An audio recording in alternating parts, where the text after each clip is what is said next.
Hello. I don't know if you can hear me.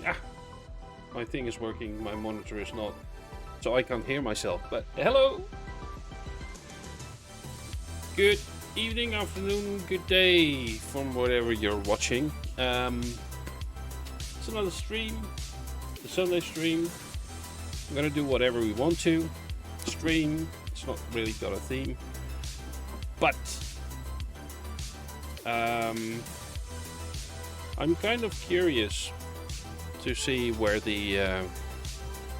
what the other endings are of our little game, The Forgotten City. Last stream on Sunday, we've discovered that just creating a paradox and killing somebody outright was just the first of 4 endings. And as our little friend Al told us, it wasn't probably the best choice to make. So maybe we can redeem ourselves, and yeah, we're gonna see it. Sorry for the weird white thing on the background, by the way, but yeah, I'll fix it. That's just my Elgato thing. Maybe I can unmute myself.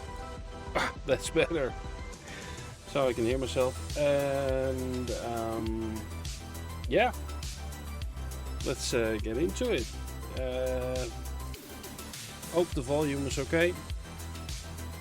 And if not, please let me know in the chat. And also, the comments would be great as well.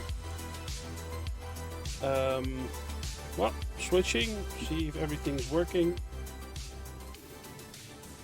We've got a nice volume, or at least we get the game music, game sound. My food is kind of disagreeing with me at the moment, so I'm sorry for that. Anyway, we can continue as Bob. Bob is the one that did make the right choice. Oh, and of course, I need to point out, if you ever want to play this game, don't watch this, because it will contain a lot of spoilers for the game. However, this game is of a certain age, so the most of the people that played it already, or wanted to play it already, have played it already. So anyway, we're continuing as Bob, because before the game ended last time, it made a little handy save, so we can pick up from here. So what we've discovered so far is our little puppet master, the magistrate, also remembers everything.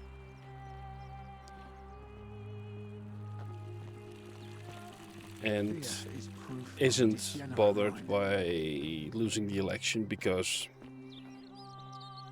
if he loses it, yeah, somebody will break the golden rule and he will reset the day, and he can live this wonderful day over and over and over again, basically making him immortal.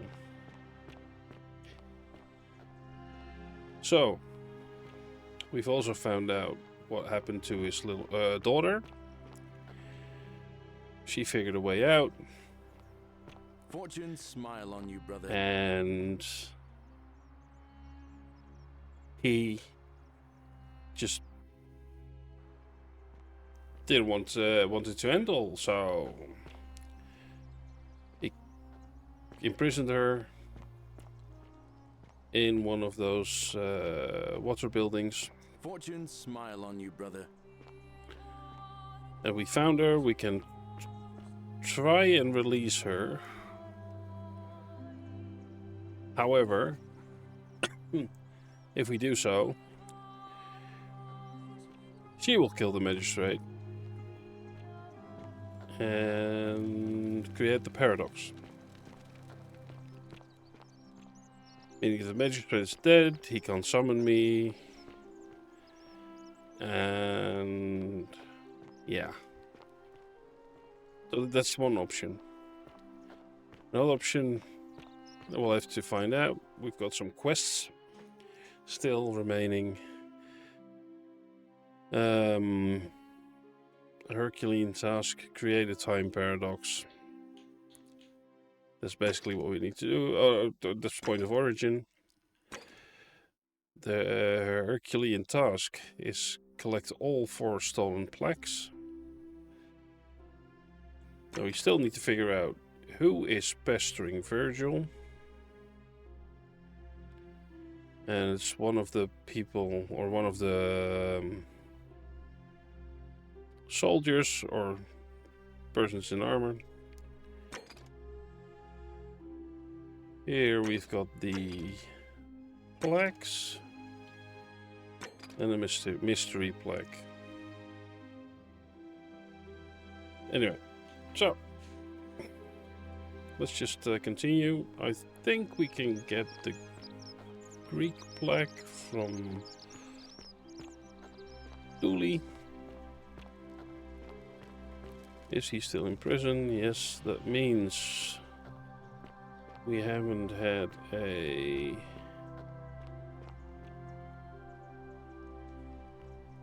election yet. Apparently Dooley's got the Greek plaque, so we need to save him. He's also got a key. You have to do something. Oh. A man arrived in the baths. A real nasty sort, with his face all covered up. And he's got a weapon. You have to do something, or he's gonna break the golden rule.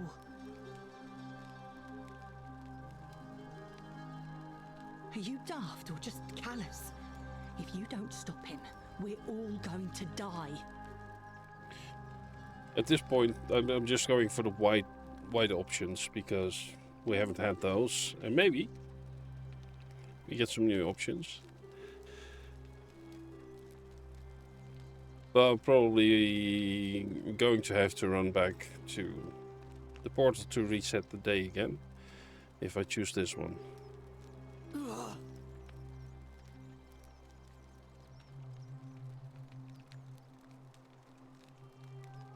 The shrine is collapsing.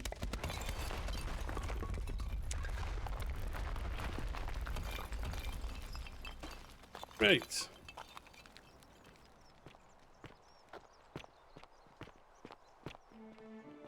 Fabia, no!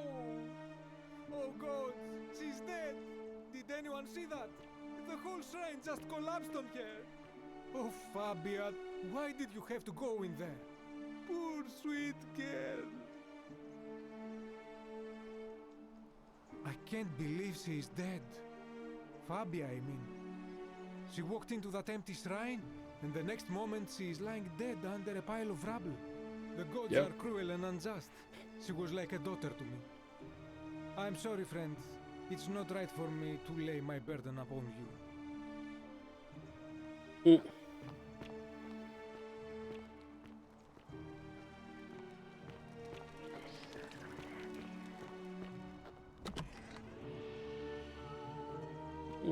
I've also never been in here, I think. What's this?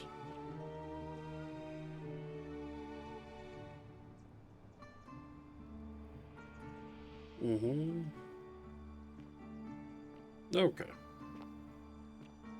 Oh. Look at this.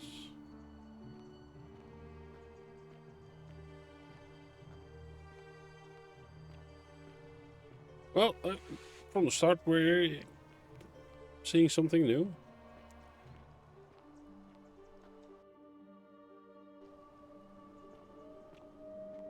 Hopefully nobody else gets murdered in the meantime, because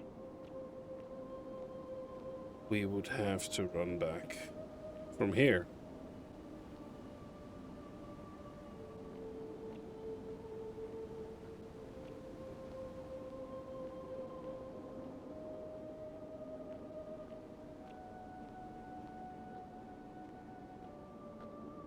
Okay. I am getting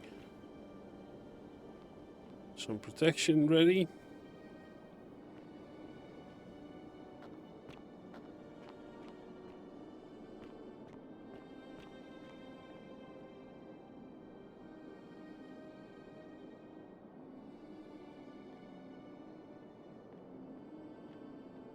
It's probably not a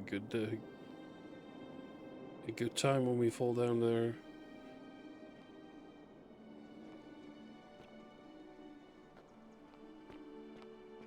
So we are we're still discovering stuff.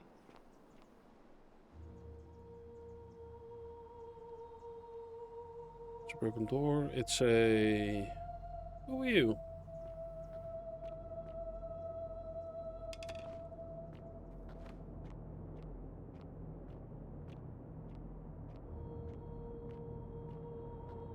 Let's talk to the dude. Ah, a visitor. Welcome, welcome. May I ask your name? It's a sincere pleasure to meet you. Tell me, what brings you all the way down here?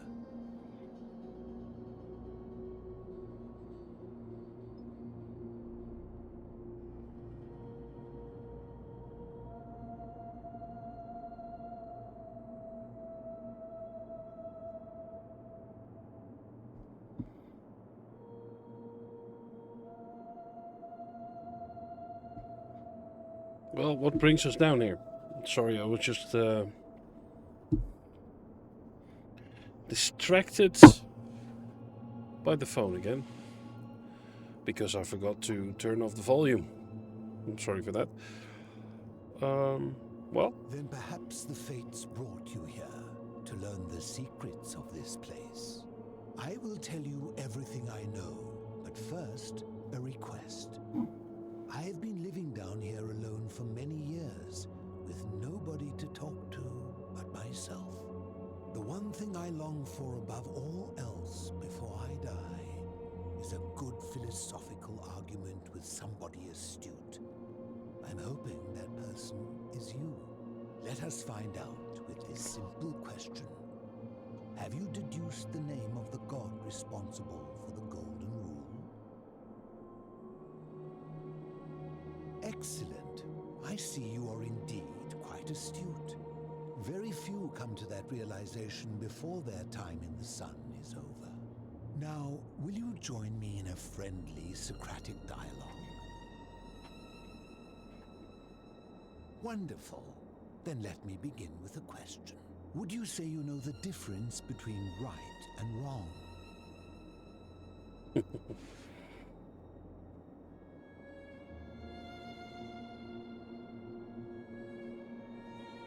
You are an overthinker too.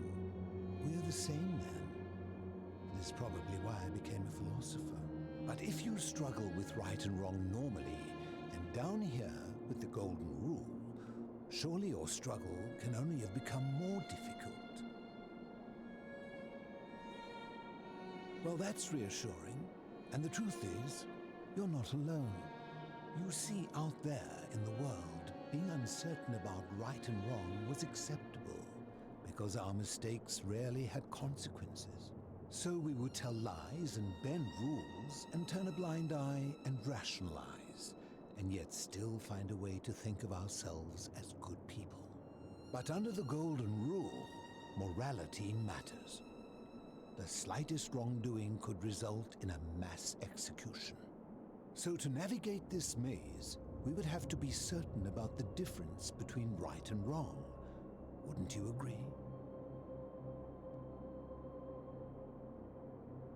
That is an excellent question, and it leads directly to my next line of inquiry. So let me ask you this.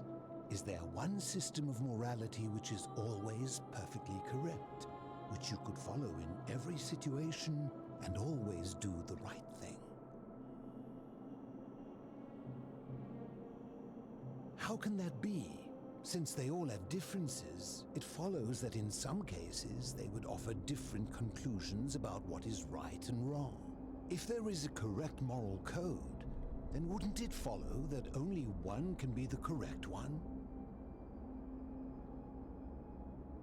The correct moral code depends on the laws and customs of whichever society you're in. Ah, you know, I think you'd find an ally in Herodotus, a scribe from among my people who lived some 400 years ago. He told the story of a man named Darius, whose curiosity was piqued when he learned that a certain tribe had the practice of eating their dead. He asked some Greeks who burnt their dead, "What would it take for you to eat your dead?" Aghast, they replied, "Nothing." Then he asked the tribe who ate their dead, "What would it take for you to burn your dead?" "Nothing," they replied, equally aghast. From this, Herodotus concluded that custom is king, that right and wrong are merely local ideas which do not survive the journey from one tribe to another. I take it you're in agreement? Yep. Then let me ask you this.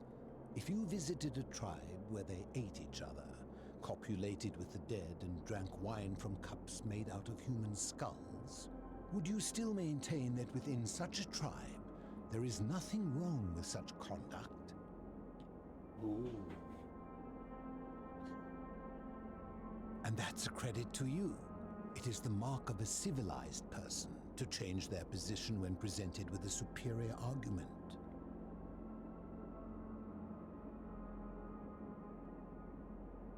My point is this. I don't think anyone alive truly knows any hard and fast rules about right and wrong.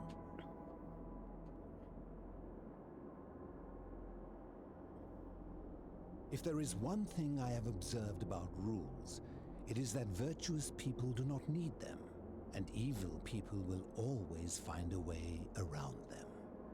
And so we must accept our limitations, and the sad truth that no human society will ever achieve the utopia for which it strives. In mathematics, we would call it an asymptote, a line that can be approached but never reached.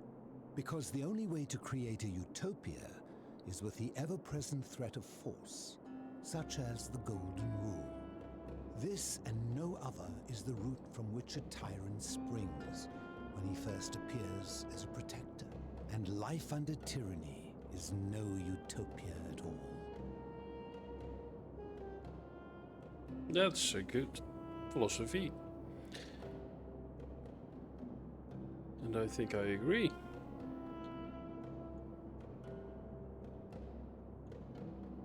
I'm glad to hear that. In any case, thank you for humoring an old man. I would be happy to answer your questions. Okay. You mean, how did I end up living alone in this cave with nothing but these relics of the past for company? It's a long story. I was a quarrelsome young man. At 19, I left Corinth for Rome to study rhetoric at one of her finest academies, so I could argue more forcefully. Back then, I used to enjoy verbally sparring with everyone I could, and I was good. One night, I found myself in a tavern in an argument with a drunk mercenary. It became heated, he drew a gladius, and I won the argument, but lost my life. I woke up on the banks of the Styx at a campfire opposite Karen. Of course, I tried to persuade her to let me return, but even with all my skill, I failed.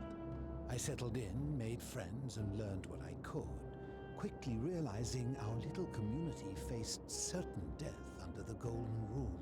So I began looking for a place to hide underground. Fortunately, I found this place waiting for me. You see, I was not the first to take refuge here. I returned to my friends above, persuaded them to join me, and 12 of us descended for the last time to live out our days hidden from Hades' tyranny. They are one and the same. The Romans call him Pluto, but long before that, my people called him Hades.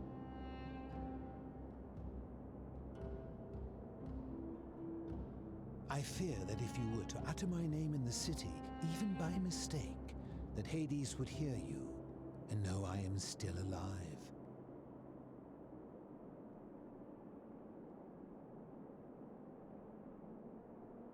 My generation was wiped out, turned to gold, many years ago. My friends and I were able to avoid the same fate by hiding down here. I think it's safest to assume that if I was to return, Hades would realize that his furies hadn't finished the job, and he'd send them after me again. I'm afraid I am the only one left. There were 12 of us in the beginning, but one by one, my friends passed away. Some from malnutrition, others from madness and despair.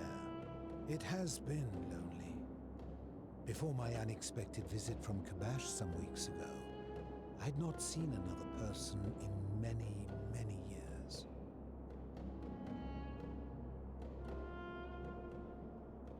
Okay.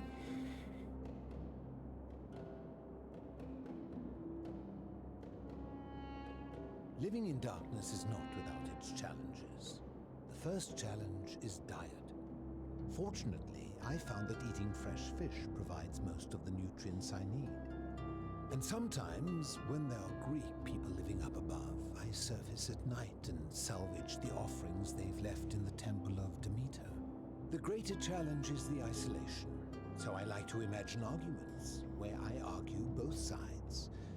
But, like so many things in life, arguments are better with a partner. True. As you wish. Okay. Huh. If I did, would I be living like this? Good point. What do you Did think? we not discuss it at length already? Oh, I see. You're toying with me. Ha! Not a sense of humor. You seek the plaque bearing the Egyptian inscription. It is a cursed object, and I would be happy to give it to you if Kabash had not already taken it. I will tell you, but you may find him hostile. To prepare for your encounter, there are certain things you must know. Very few know this, but before the Romans came to this city, it was once entirely Greek. The architecture, the temples, and the people. When the Romans came, in typical fashion, they claimed it as their own, built over everything that could be built over, and renamed the things that could not. Thus, the shrine of Persephone became the shrine of Proserpina. And when they found an obelisk bearing the name Hades, they tore it off and replaced it with Pluto instead. And the city's dwindling Greek residents, witnessing this compulsive Roman conquest, decided to preserve what they could of their heritage. They gathered their art and valuables, secreted them away through the Temple of Demeter, and hid them here, out of reach of the Romans.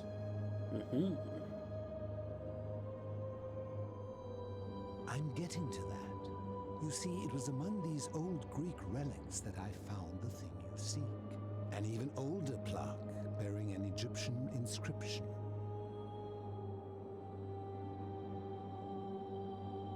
We had no idea until years later, when the first of my friends began to die. As a result of their deaths, we began to dig catacombs branching off from this cavern to lay them to rest.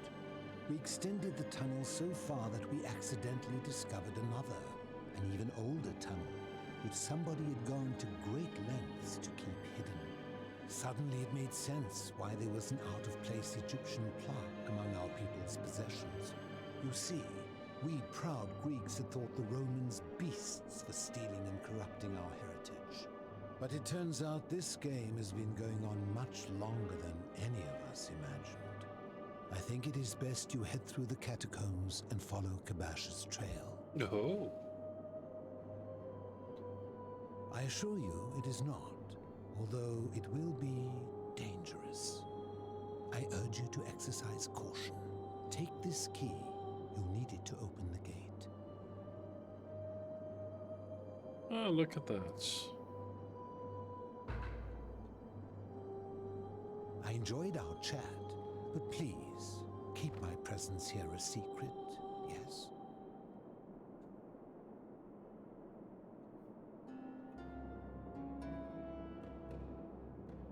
We'll see. Look at that. Okay, so fish. Probably. Oh, yeah. Forgot about that. It had some weird buttons to push. I'm guessing that's the gate. I want to see what's up here first. Ooh.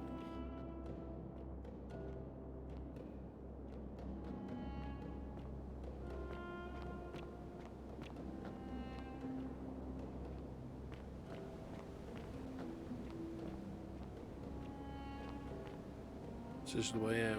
I think this is the way out.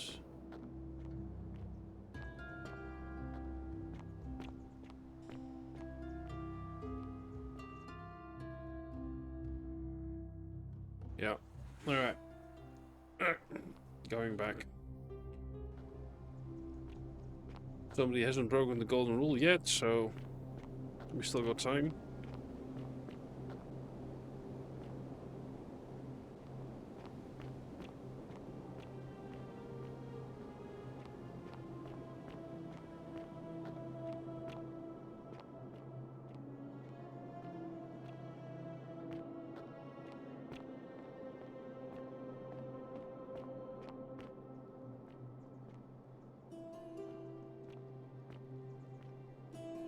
Yeah.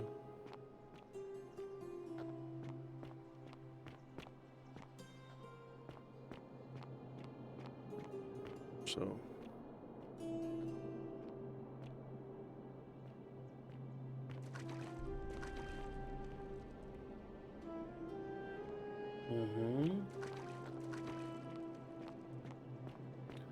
let's open the door and see what we can find.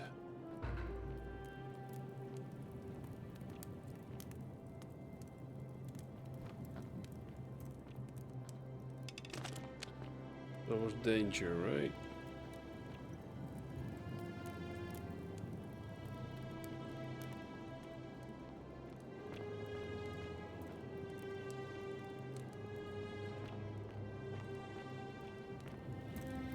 I'm wondering if this will help us.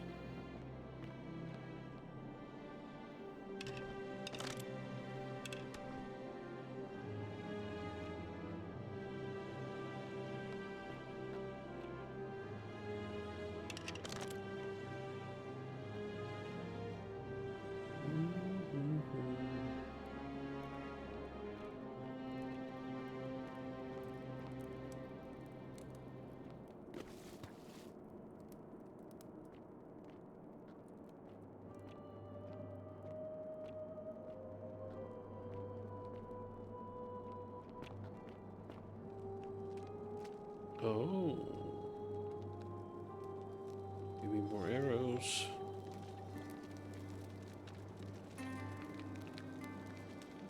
We got some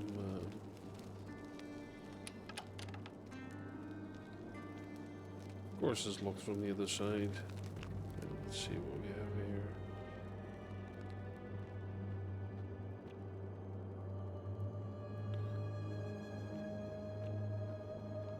Might have to swim.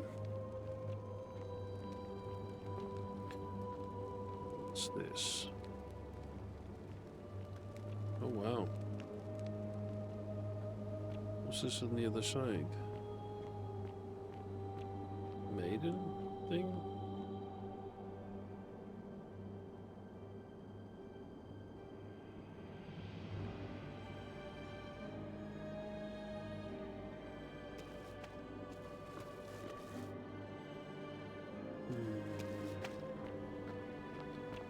Okay.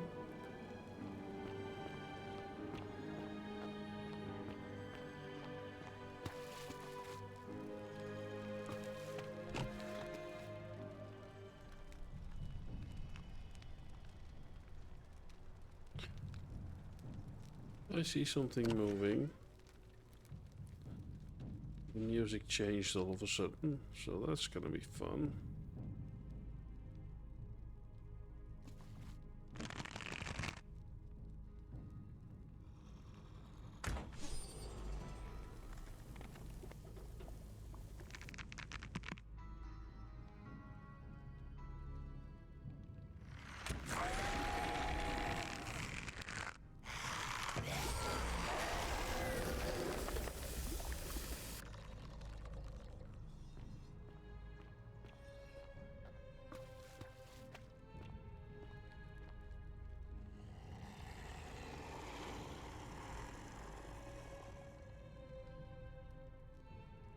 Oh hell no. Did that darkness just growl at me?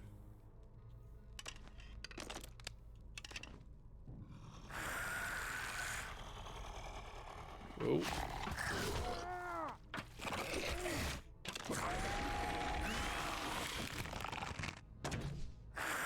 Nope. Okay, please. Get out of the way.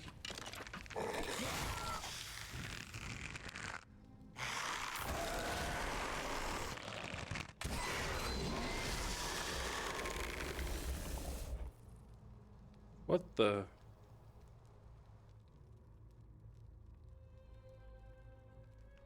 These are not the peeled golden things I'm used to.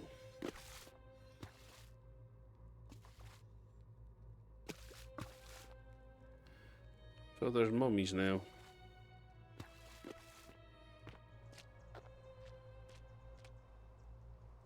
Okay.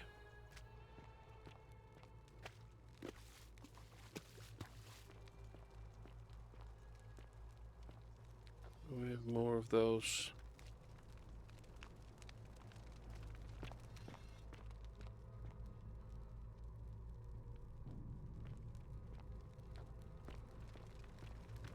Ooh. It's Egyptian plaque. Not gonna take it yet. Just gonna try and see if we...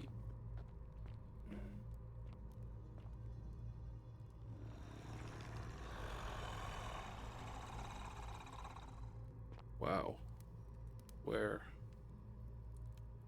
Over there. Oh. That's one. Ooh.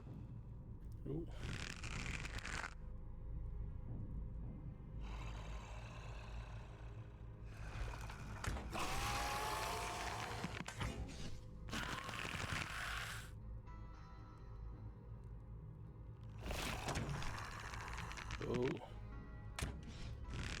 Really? Can't shoot?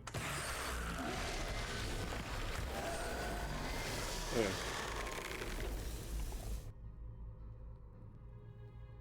There's two. Is there more? Is that one? Looks like it's moving, so I'm guessing. Yep, it is moving. It's good. Do we have more? I don't like more, but yeah, we have more.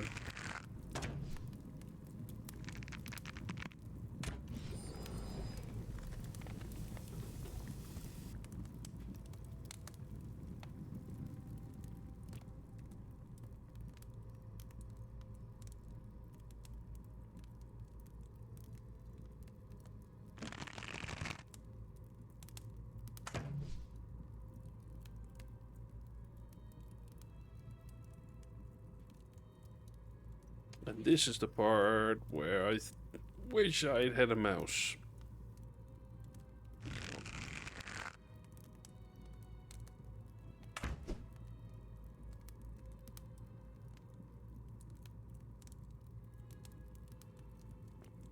Okay.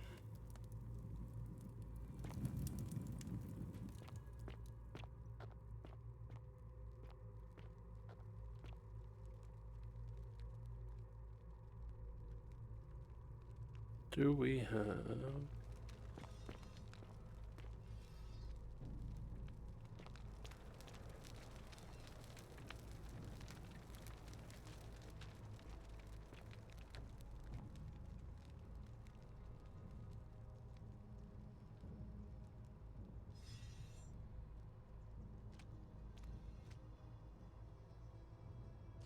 Okay.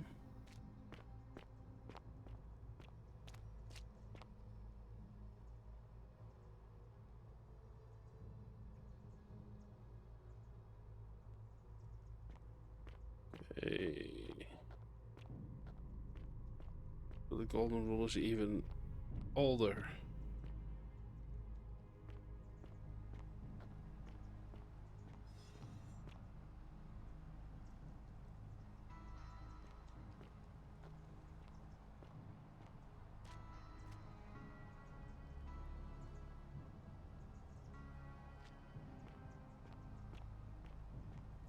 I'm guessing I can talk to you. Stop! Do not come any closer. Who are you? I am Kabash. And let me guess, another Greek or Roman come to loot and plunder the resting place of my ancestors,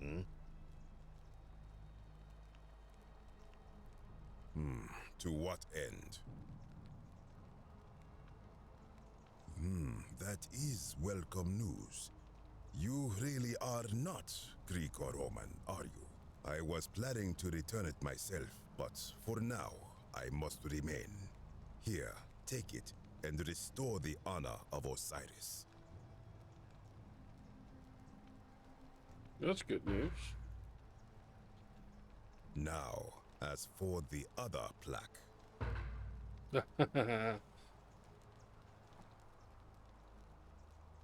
indeed, I have it right here. I stumbled across a collection of dusty curiosities while searching for a place to hide from the hungry children of Amit, and there it was.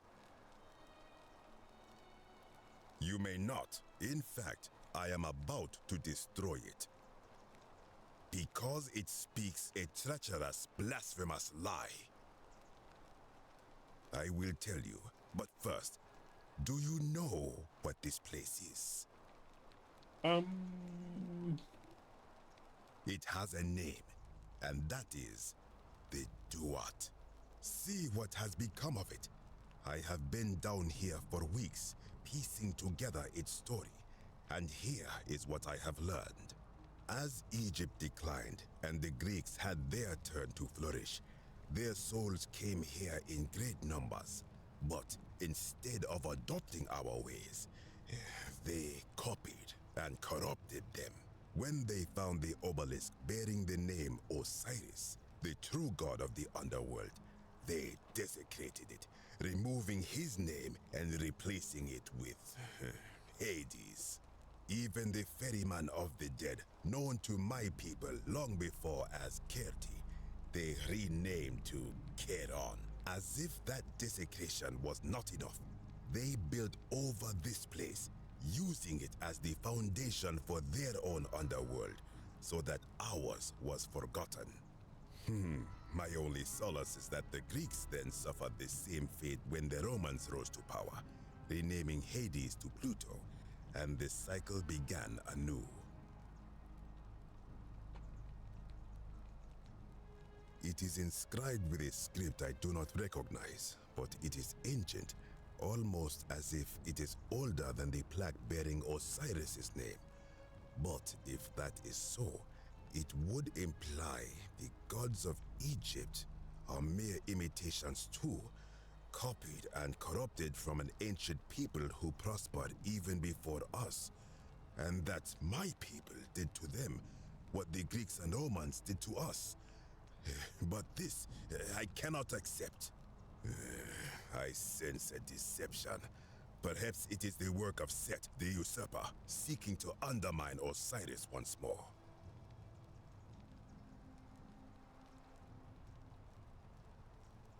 You will never know. This work of sacrilege must be destroyed. thrown into the black abyss below in Osiris's name.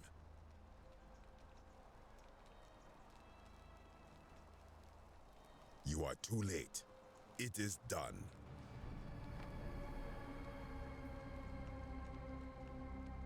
It could not have gone any other way. It was Osiris's will. Now, the thing of evil you sought is gone. Why are you still here?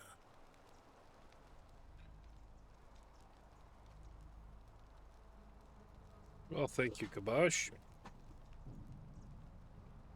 I am from Rakotis, which you may know as Alexandria, the name of the city the Greeks built over it. I was a fisherman, like my father before me. Since the Romans had taken over from the Greeks, I took the opportunity to learn Latin and eventually traveled to Rome. When the fires broke out last year, I tried to help. I gathered terrified locals into my boat and led many of them to safety farther along the Tiber. On my 7th trip, a passenger demanded I wait for his brother. But we were full to almost sinking, and smoke was all around us. I told him his brother would have to save himself, and he tried to bribe me by placing a coin into my hand. When I refused, he drew a dagger and thrust it between my ribs. I awoke on the banks of the river to a stranger wearing a ram headdress. He said his name was Kirti, and at the time, I simply thought him odd. It did not dawn on me until much later that he was the Kirti, the ram-headed ferryman described in the Book of the Dead. This is where I belong, as caretaker of the memories of my people. If our ways are to be remembered, it falls to me. I think if someone is to break the golden rule, it will not be me, for I try to live as I always have by the command of the goddess Ma'at. Do to the doer to make him do. As for the punishment that will come from it, I finally understand why it has long been said among my people that gold is the skin of the gods. I do not know. What could possibly lie beneath the underworld? Perhaps it is infinite darkness. Perhaps it is the lair of Amit, the devourer of souls. All I know is, it would be unwise to venture down there.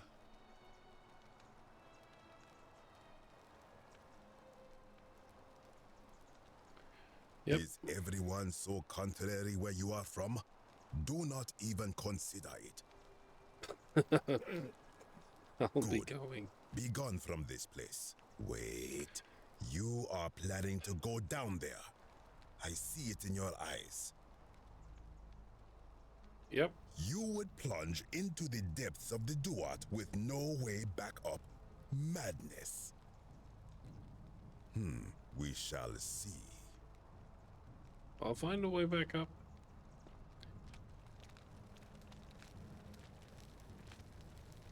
Yeah. Okay, let's first see what the other plaque was reading.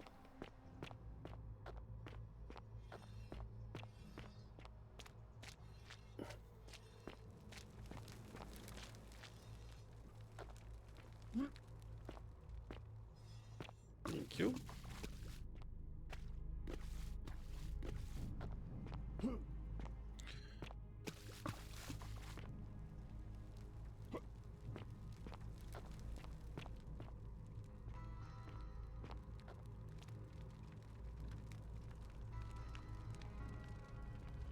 Oh, it says it's the same as the other one.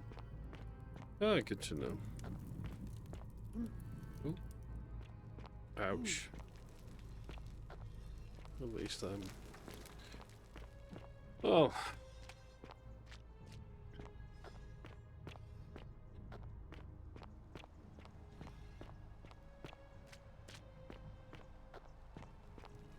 You are still here. Yep. I'm going down now.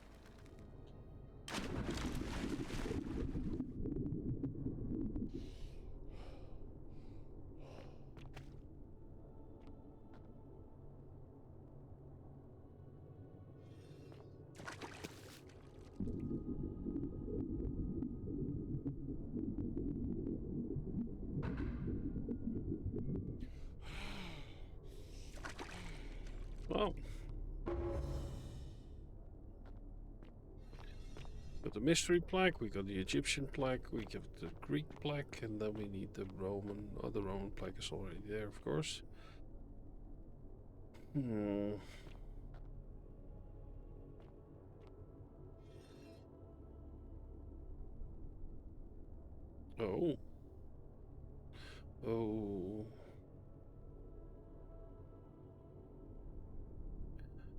Komoot.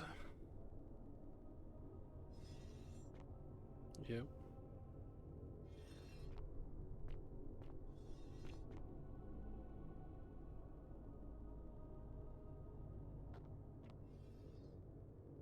They're pointing over there. Let me see what's over here.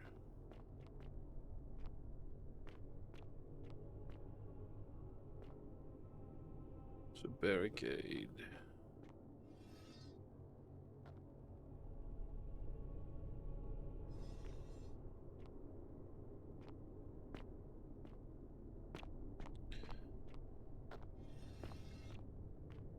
Oh, look at that.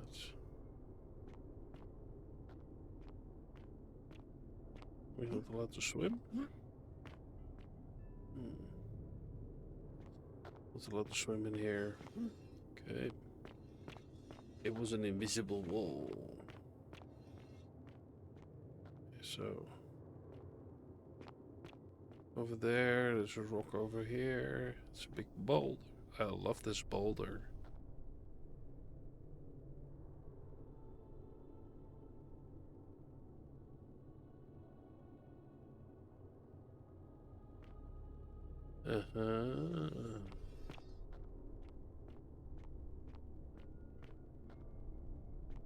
It's not the barricade.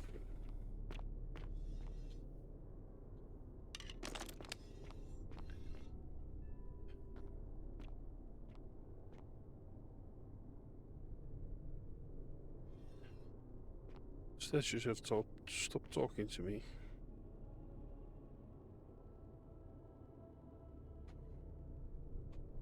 Okay. Eat the final words of Namguzu. Bear witness to our aftermath and lament us. We did our best to live as the gods commanded. We played and harvested together. We shared bread and beer. We accepted newcomers with open arms as in family. But with each newcomer the bonds of the family strained, and so soon we were as strangers to each other. And when those bonds were finally broken, my brothers and sisters planted only for themselves and ate and drank alone. And it was there in the empty space between us that sins took root. Nergal sentinels have awoken and cover at our barricades, learn from our miss. Yeah.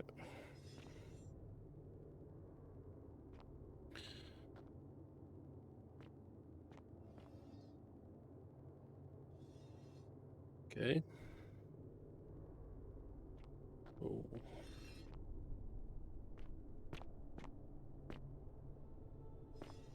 Also another invisible wall. So I have to go this way.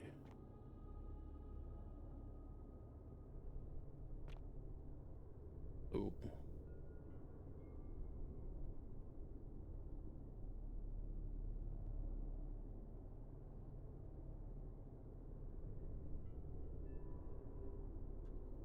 Yeah. The pressure plate. So it's not one thing I'm gonna stand on.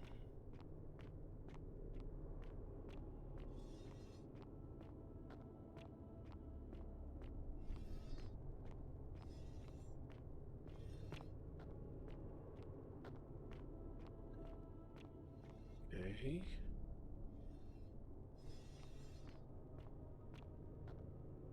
Oh.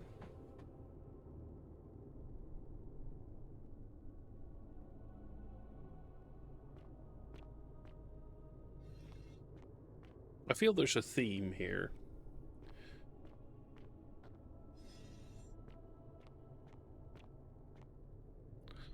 One person becoming the downfall of everyone else.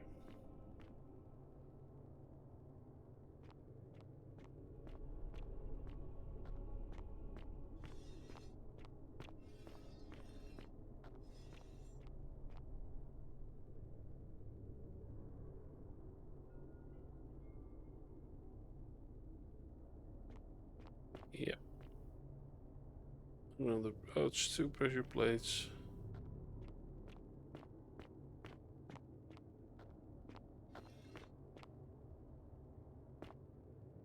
Can't walk here.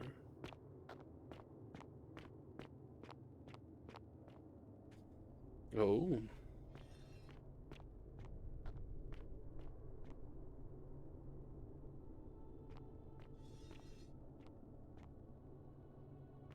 When I told you that you would not find a way back up, that was not a prediction. That was a promise. You will die here.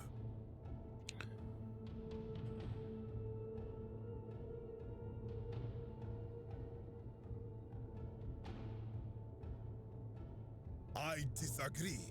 I warned you against coming down here, against perpetuating this sacrilege, but you persisted. You have undermined and dishonored the true god of the underworld. How did you think this would end, if not with bloodshed? Very well, I will listen. But if I sense deception, or if you further insult my gods, I will carry out my threat.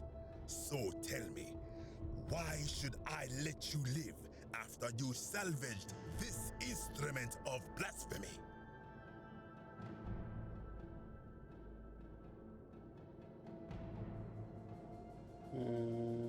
Okay. So if something can be destroyed by the truth, it deserves to be destroyed by the truth. There's no shame in building on works of people who came before you. I'm just trying to replace all plaques taken from the desecrated obelisk.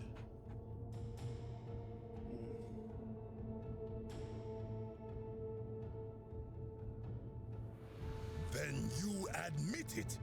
You wish to destroy the sacred beliefs of my people. I will not allow this. Many of my ancestors endured great hardship to live good lives so that we may descend to the Duat in death and be judged accordingly. We prepare to have our hearts weighed on Anubis' scales and to swear ourselves innocent of sin before the 42 assessors of Ma'at. And yet, I arrive here to find the Book of the Dead contained only a seed of truth. And now I ask myself, did our priests steal and embellish the stories of an older people and feed us lies all our lives simply to trick us into obedience?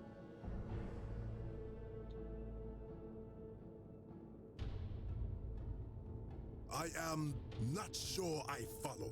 Speak plainly.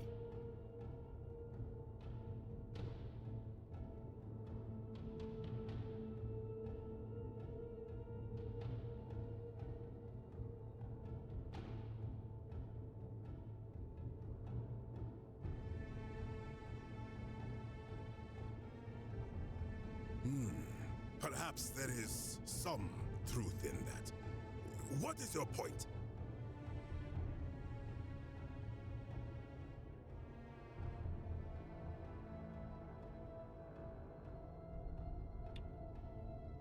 Hey. You are persuasive. Very well. I will let you live, and you may do what you will with that plaque. I will remain here for a while and attempt to learn what I can about the foundations of my people's beliefs. Go. That's good. Now, do not to step on the pressure plate. Though I am curious.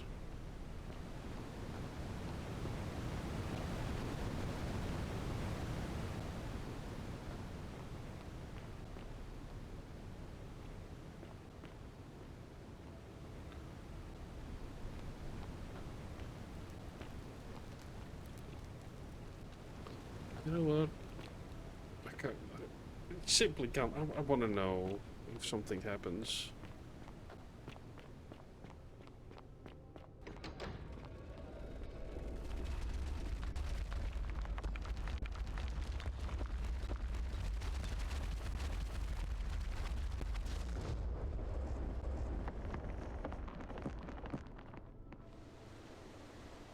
Ooh.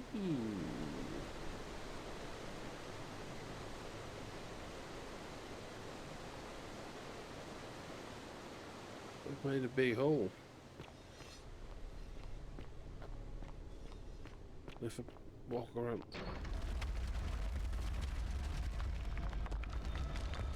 I'm guessing.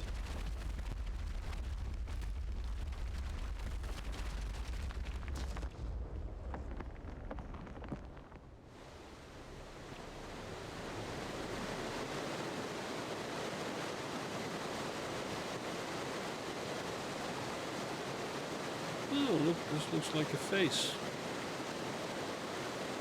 Eyes, nose. You know what? While we're at it, let's see if we can safely set off this other pressure plate. One ball comes from there. We need to go over here. Dun, dun, dun, dun, dun, dun. Ooh. Dusty.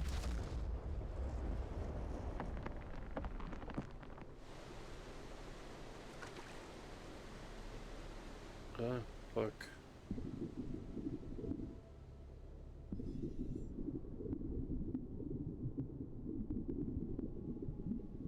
Now this can be something we call a problem.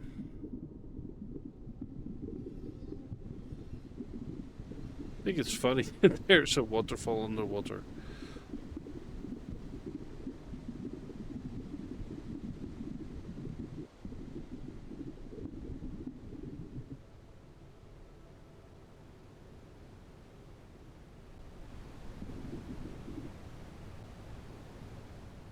Yeah. That wasn't too bad.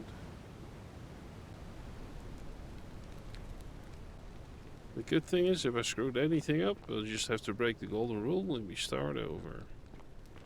Hello. You again. What is it now? I knew the story already.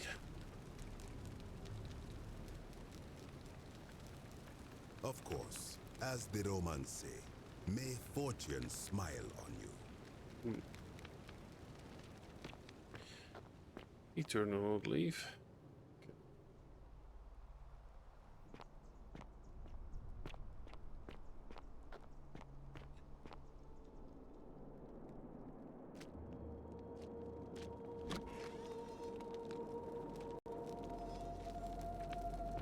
So we managed.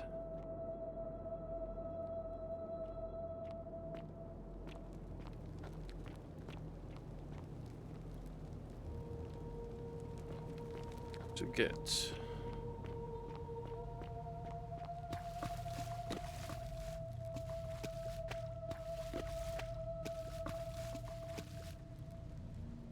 the 2 tablets.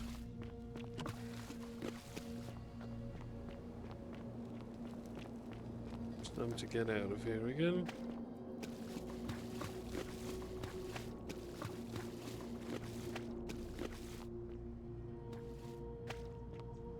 The only question is, oh, it's here.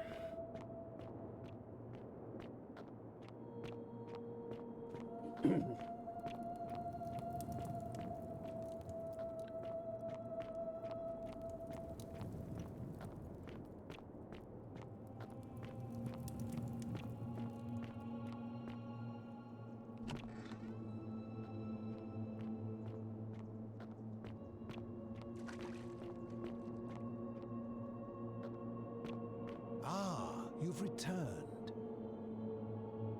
Good to see you again, friend. Did you find what you need?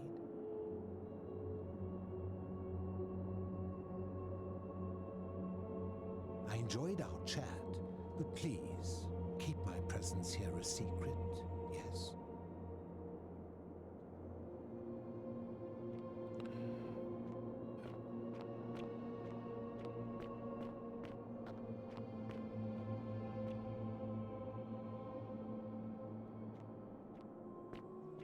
Okay, so I've got...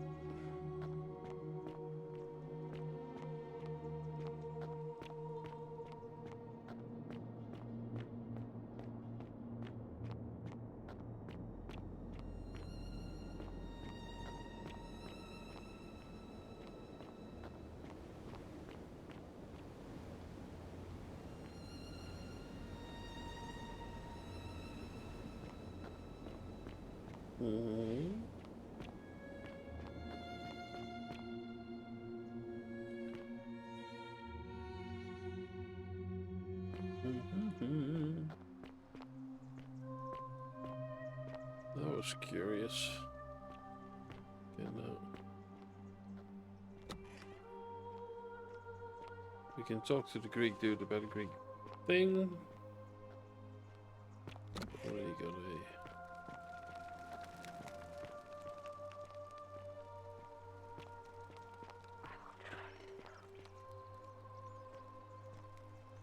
Oh, now you're talking again to me.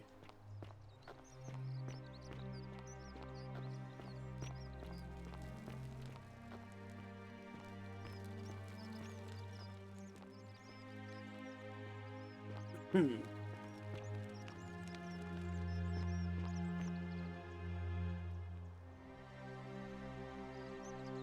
can't believe she is dead. Fabia, I mean. She walked into that empty shrine, and the next moment she is lying dead under a pile. The gods are cruel and unjust. She was like a daughter to me. I'm sorry, friend. It's not right for me to lay my... Yeah.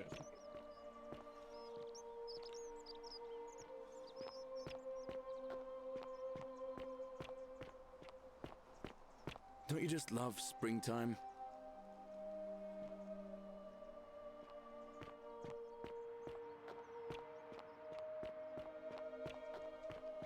How come you're allowed a weapon and I'm not?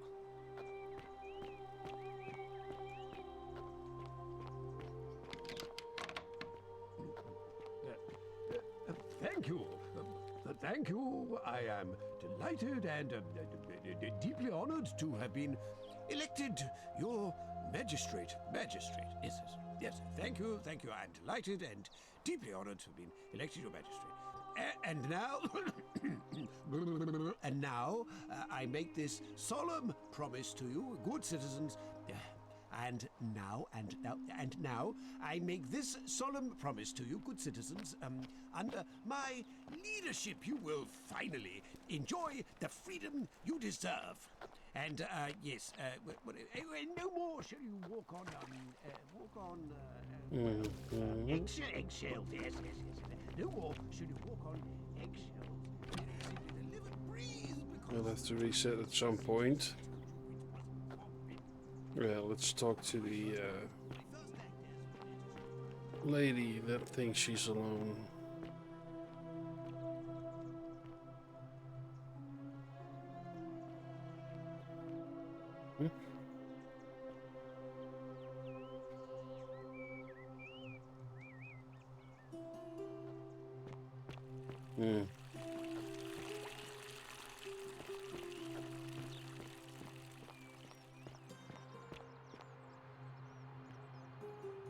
What is it, citizen?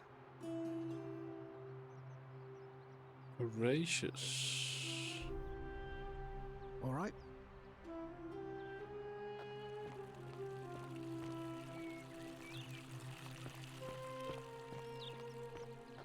Citizen? I thought I told you to get out of my villa. I'm bored with you.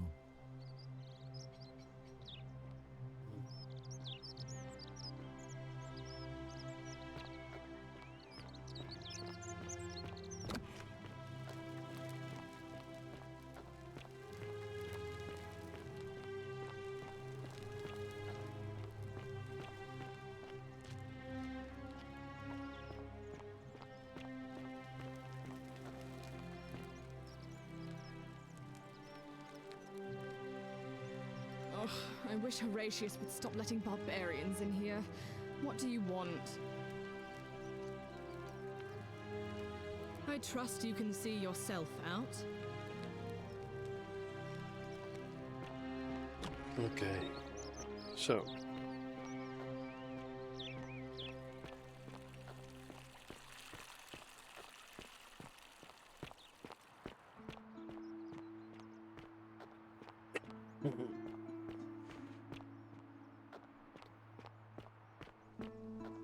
We've got a key, we've got plaques.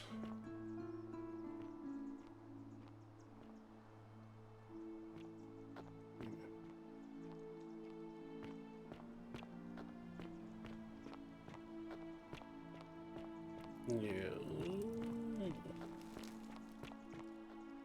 I want to enter here, so that's gonna be fun. Can't because there's a statue in front. Give it to move.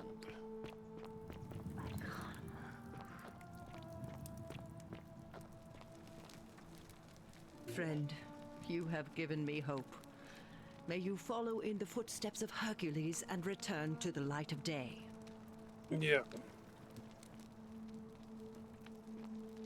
Let's hope.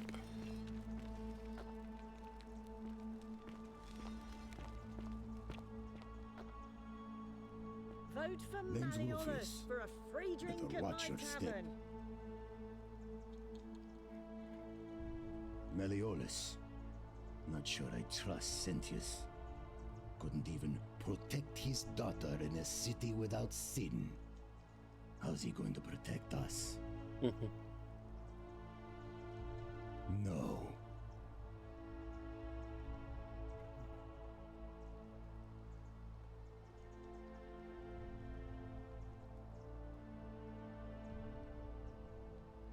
If I did, do you think we'd be having this conversation? Whatever. It's annoying. How'd you do? Yeah, this is whatever.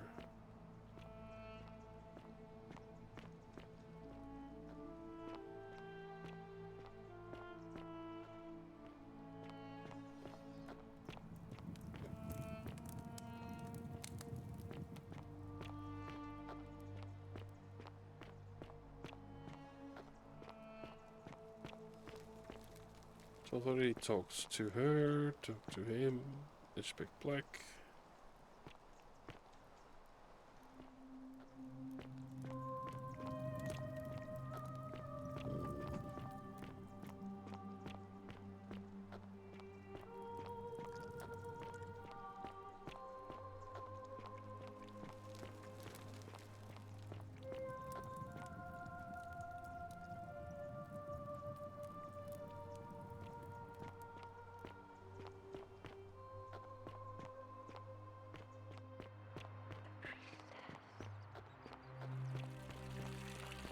Well, if we're going to break the golden rule, How did you get in there, you cheeky little stirkers? might as well get rich from it.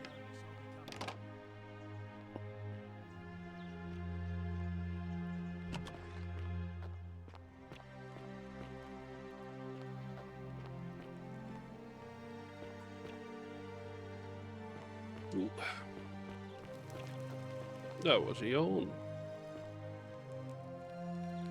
No.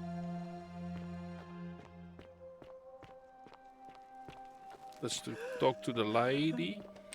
How did you get in here? Something blah blah blah. I'm not supposed to be in here.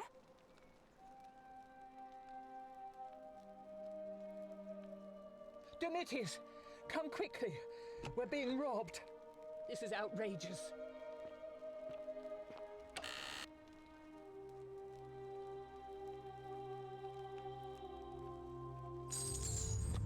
The many shall suffer for the sins of the one.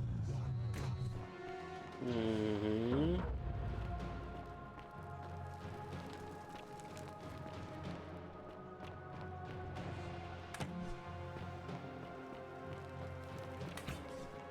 Well, I need the way out. Ouch. Or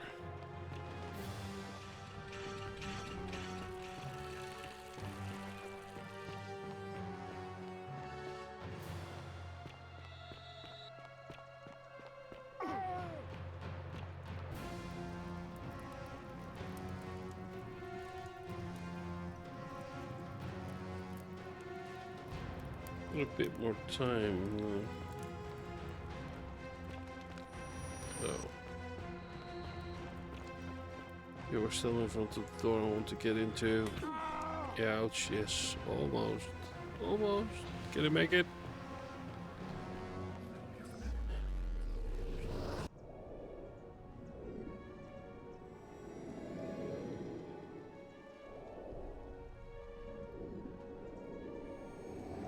I just came to realize something.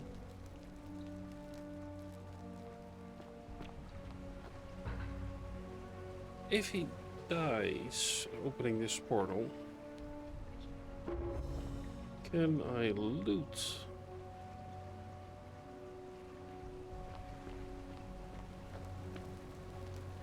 Salve, friend. Mind telling me who you are and why you look like you've just taken... All right then. I'll get out of your way. Okay. Oh, wait. Ah, it's you again. Hope you're settling in, friend. Now, what's on your mind?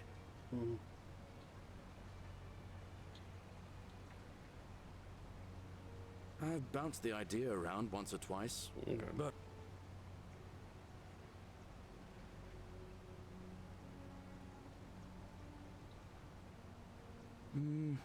I suppose you're right. Okay. Well, it's a long one, and... All right.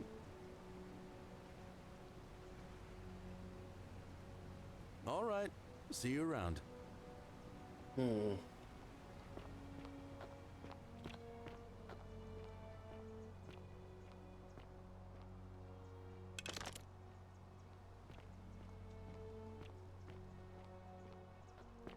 Salve.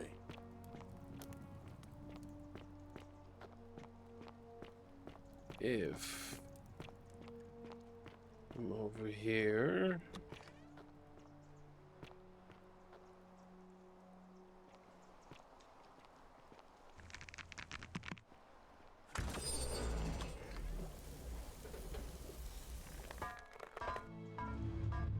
The many shall suffer for the sins of the one.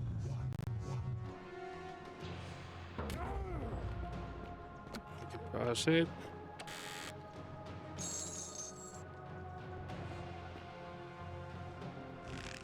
Can I shoot back?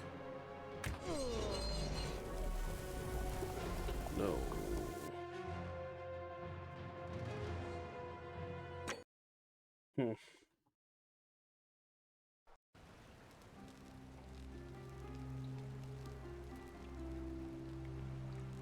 So...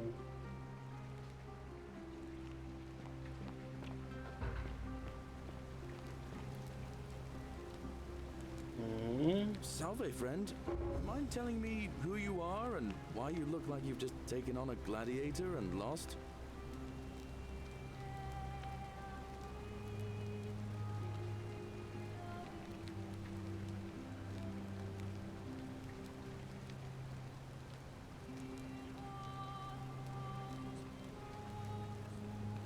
Oh, sounds serious.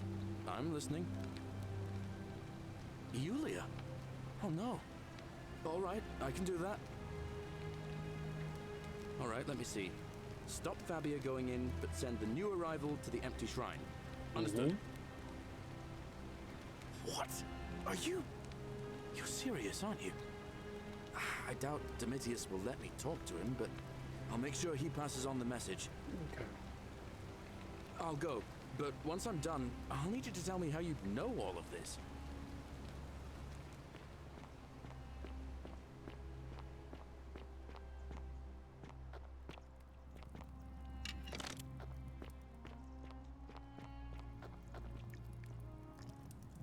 You Tantalus, cannot catch the drops of water, and the tree you grasp at eludes you.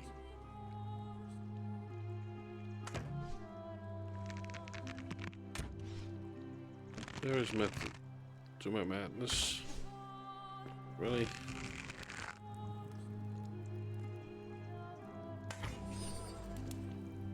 There we go.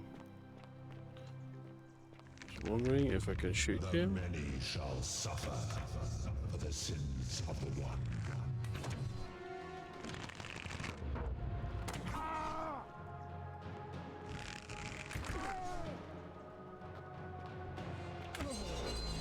Okay, so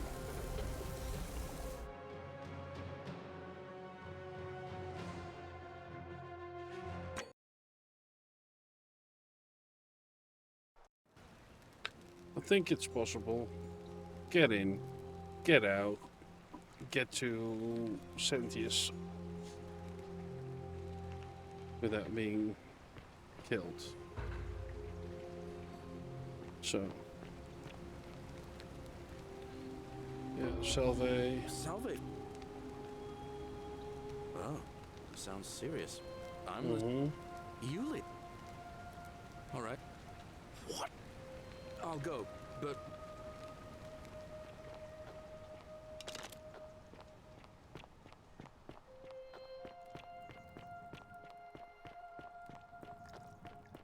You, Tantalus, cannot catch the drops of water, and the tree you grab. Just as the ocean accepts the rivers of all the world, so this place accepts all the souls. But it does not notice the crowds that come.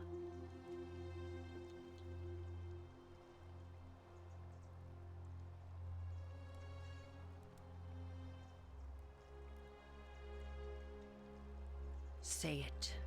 Speak its name. Then it is true. I was right. I thought I had to tell my... he gives... Just skipping. And now we share... That's good. Okay. Oh. I pressed the button. Cerberus lifts his triple head.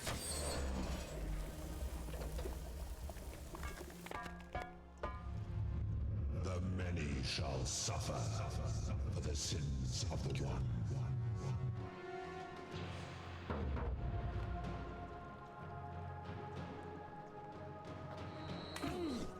Ouch.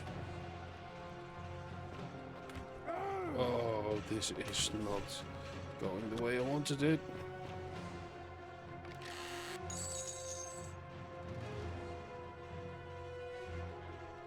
Wait for it.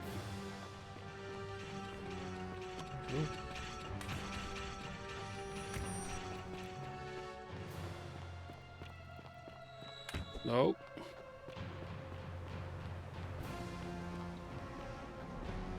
You die? No items? Oh, that's a shame.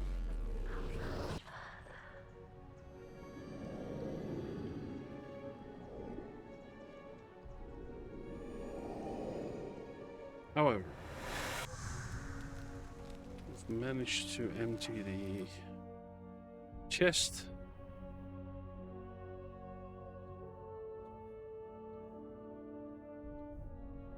Loaf of bread, sit my handle, arrows, bounty notice. Key to the palace door.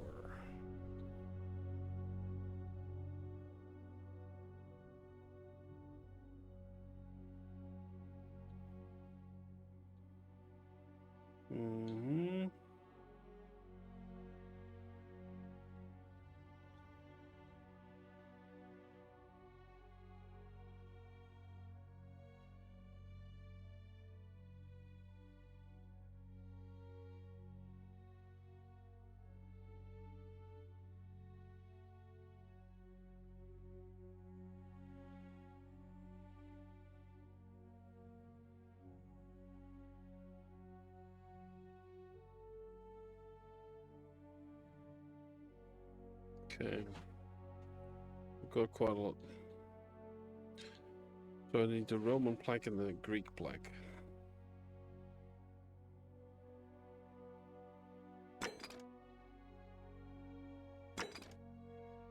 Yeah, okay. Well, that's done. Salve, friend. Mind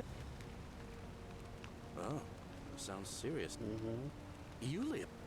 All right, let me... I'll go. Okay. You go do your things.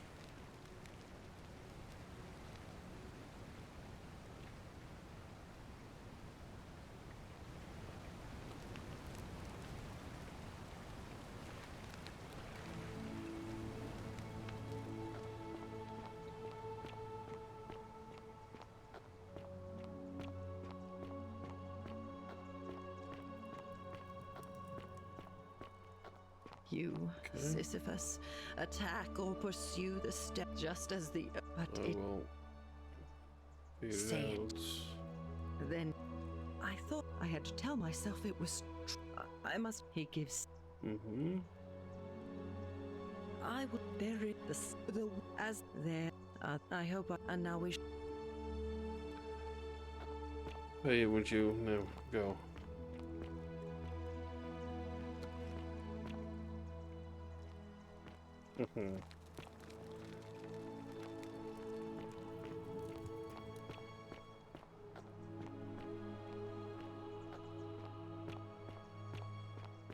So he's wearing it around his neck, right? On your best behavior, I trust?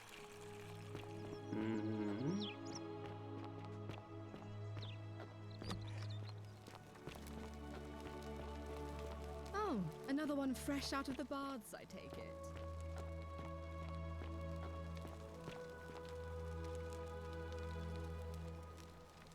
I thought I told you to get out of my villa.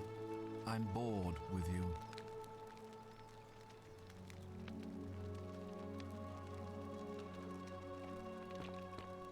Okay, so no more.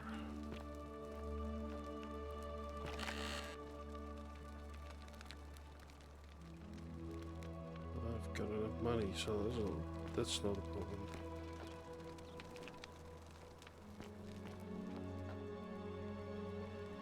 How can we? Oh, don't mind me. I just live here. Ugh, I wish Horatius would stop letting barbarians in here. What do you want? I trust you can see your... Yes, I can. Okay, so...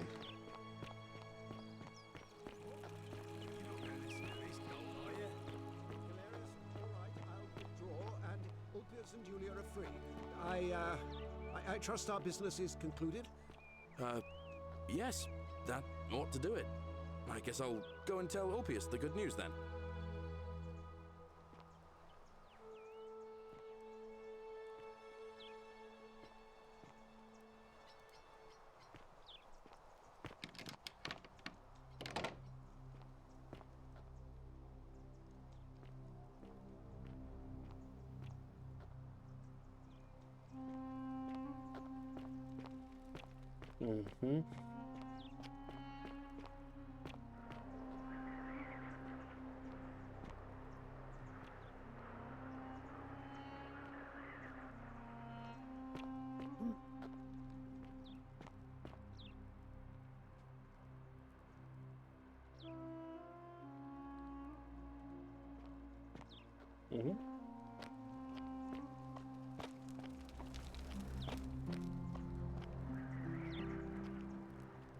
Okay, no.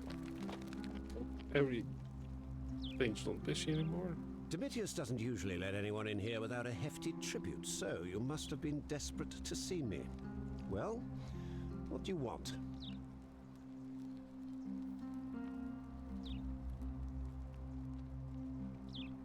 Of course not. But as I always say, If Sentius can't protect his daughter, how can we trust him to protect this city? Look, if you're trying to find her, you may wish to check the cisterns beneath this villa. Domitius says he saw a body there some weeks back. Of course, just to be clear, I take no responsibility for what happens to you down there. Look, if I had a Roman plaque in my possession, I'd be happy to sell it to you, but I don't, so I can't.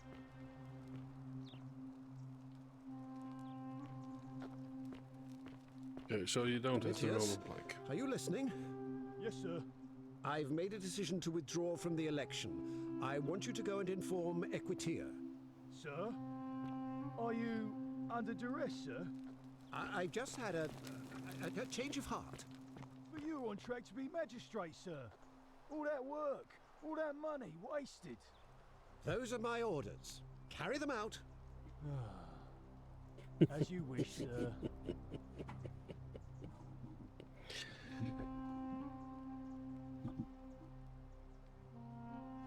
Well, he's busy.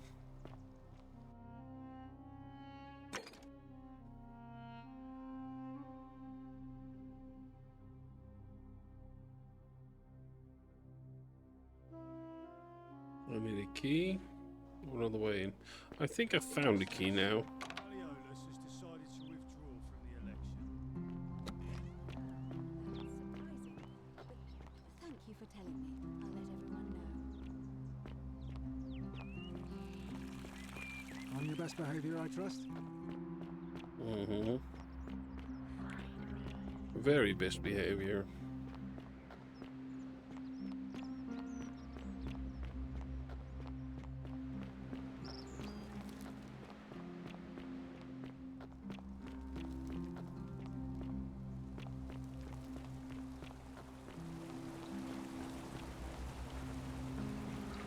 Okay. Going up.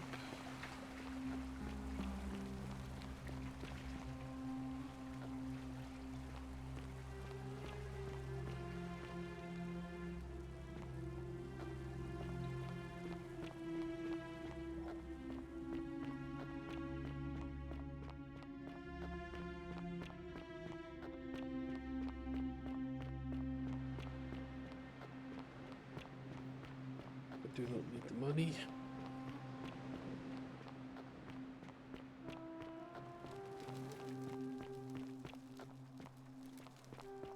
I think you are no longer here.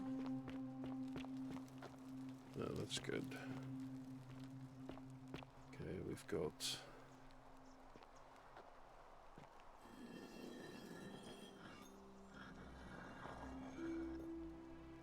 Okay.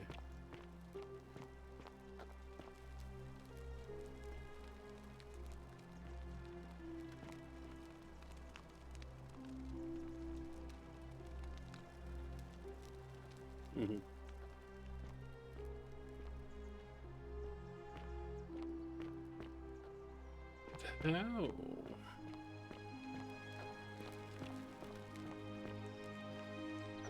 Nope.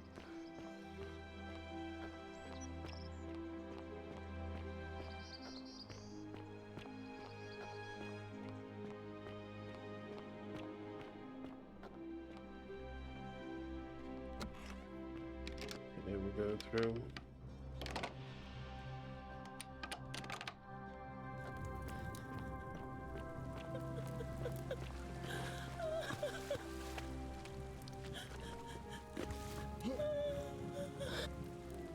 You?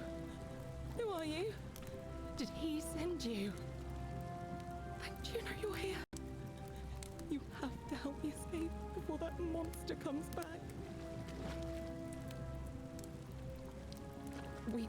What? God, am I going out of my mind? Are you going to let me go or not? What? No! You can't just leave me here! How can you be so heartless?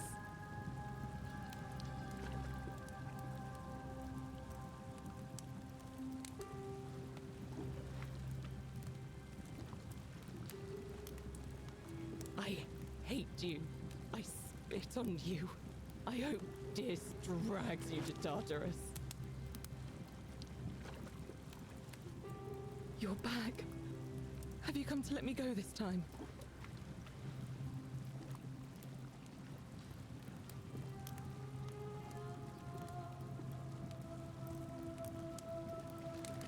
There's no time. Wait, did you hear that? He's here. Quick, you have to let me go. It's now or never. What? No, you can't just leave me here. How can you be so heartless?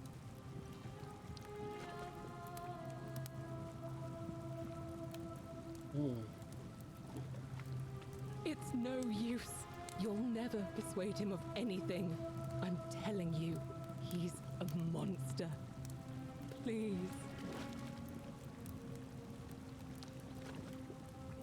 You're making a mistake.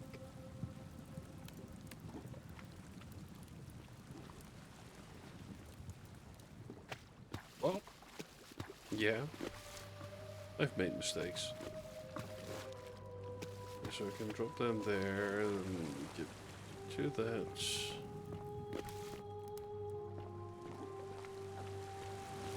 Just so you know, this is the gate.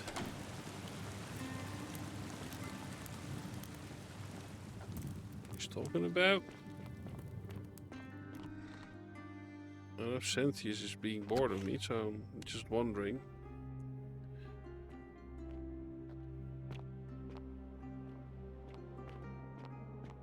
If he's still willing to talk to me. I hope you're coping. Coping what? Oh yeah.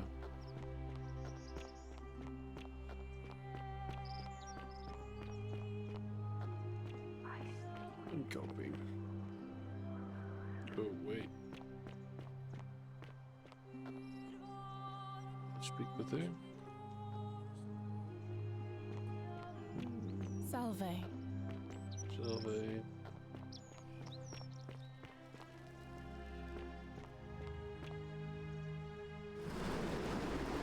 Zip man.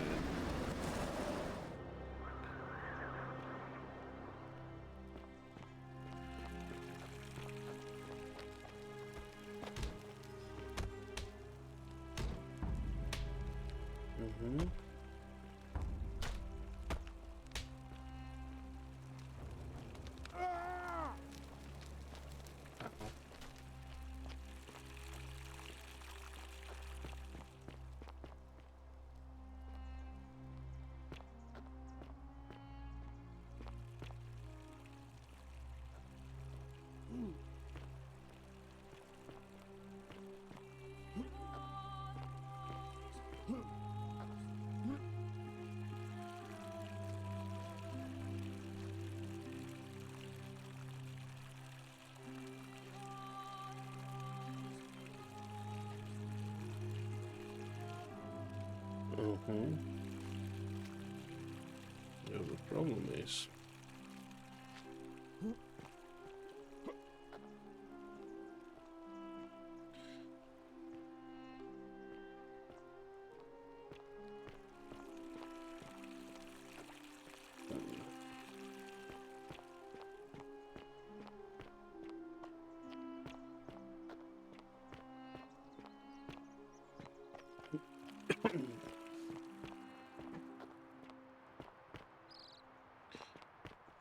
Salve.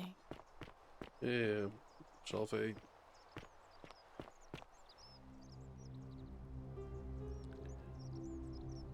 Name's Rufius. Better watch your step. No idea what you're talking about?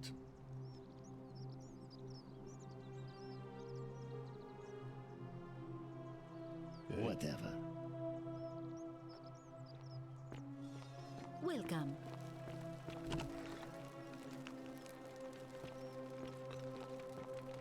It's a good one.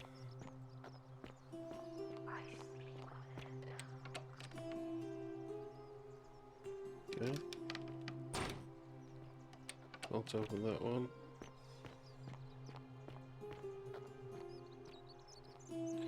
Oh yeah. Greetings and salutations. Greetings. I'm Georgius. It gladdens me to see another foreigner in our midst. We must stick. My friend, your words intrigue me more and more, but...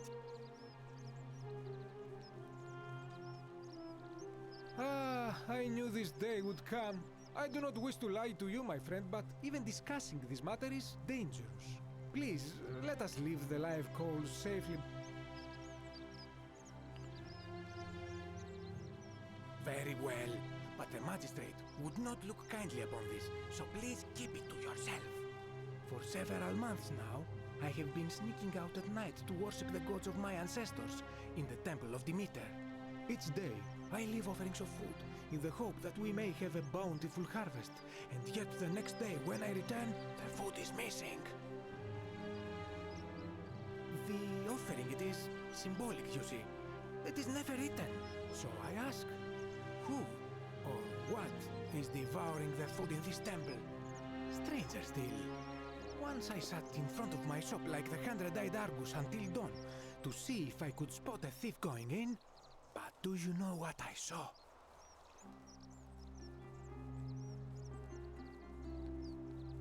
Nothing! Nobody entered. And yet when I went to take a look, my offering was gone. It is bizarre, is it not?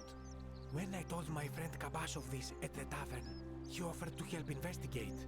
He went in, and to my dismay, he was never seen again.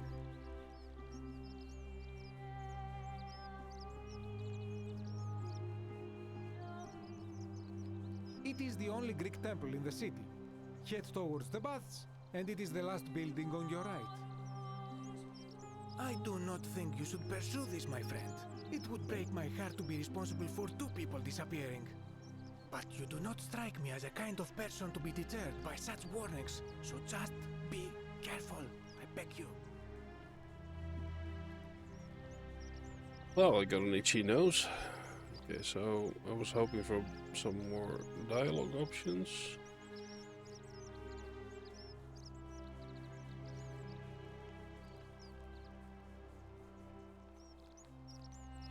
Truly, my imagination runs wild. But if what you say is true, I will have to satisfy myself with being dissatisfied. Should I stop my offerings, though? Is there any danger? Very well. I will trust your judgment, my friend. Now, was there something you wanted?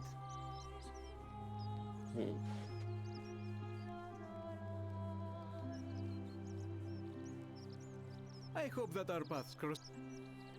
Okay, so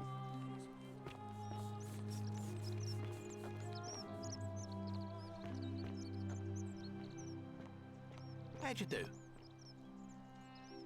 Hello there, friend. May I say, that is a glorious bow you're carrying. Do you mind if I ask where you acquired it? Well, I'll take your word for it. But perhaps you'd be interested in selling it to me. I mean, it's not as if you have any use for it down here.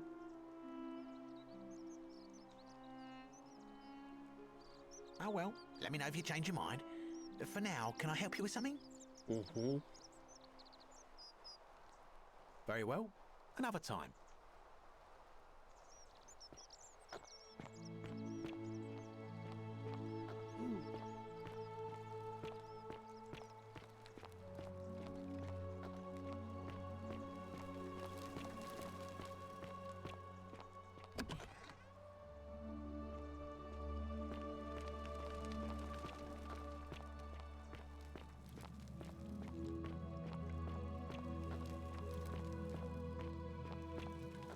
this is the bathhouse, right? Yeah.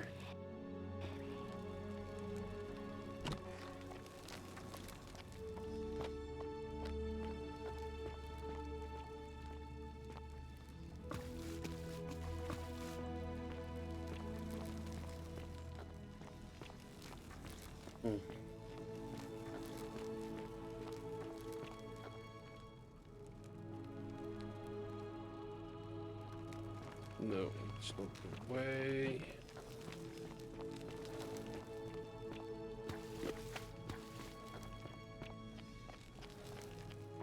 I think I'll have to do the...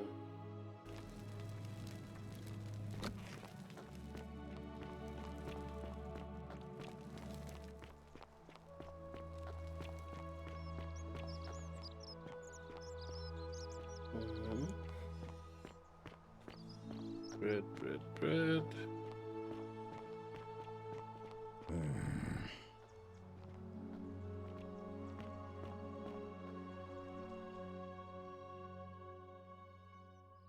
A new face.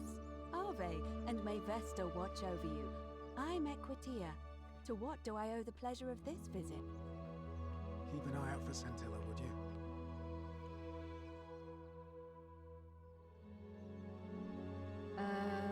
I beg your pardon? Oh my, that is quite a lot to take in. You'll have to give me a moment. They tell you. Let's see. If that is indeed the case, I suppose we'd better figure out what to do about it, hadn't we? We don't have much to go on, except the old stories. I remember 4 in particular about heroes in the underworld. Hercules, the demigod and son of Jupiter. Orpheus, a Thracian poet. Sisyphus, a king of Ephyra. And Aeneas, a Trojan hero. Hercules was able to leave the underworld because he cowed its god with his strength. Sisyphus and Orpheus both relied on their wits instead. They persuaded the goddess of the underworld, Proserpina, to help them escape. And finally, Aeneas was able to escape with the help of a spirit guide, who led him through a secret gate. So it seems you have 2 options: to confront the god of the underworld head-on, or find a way to escape with the help of Proserpina or some other guide.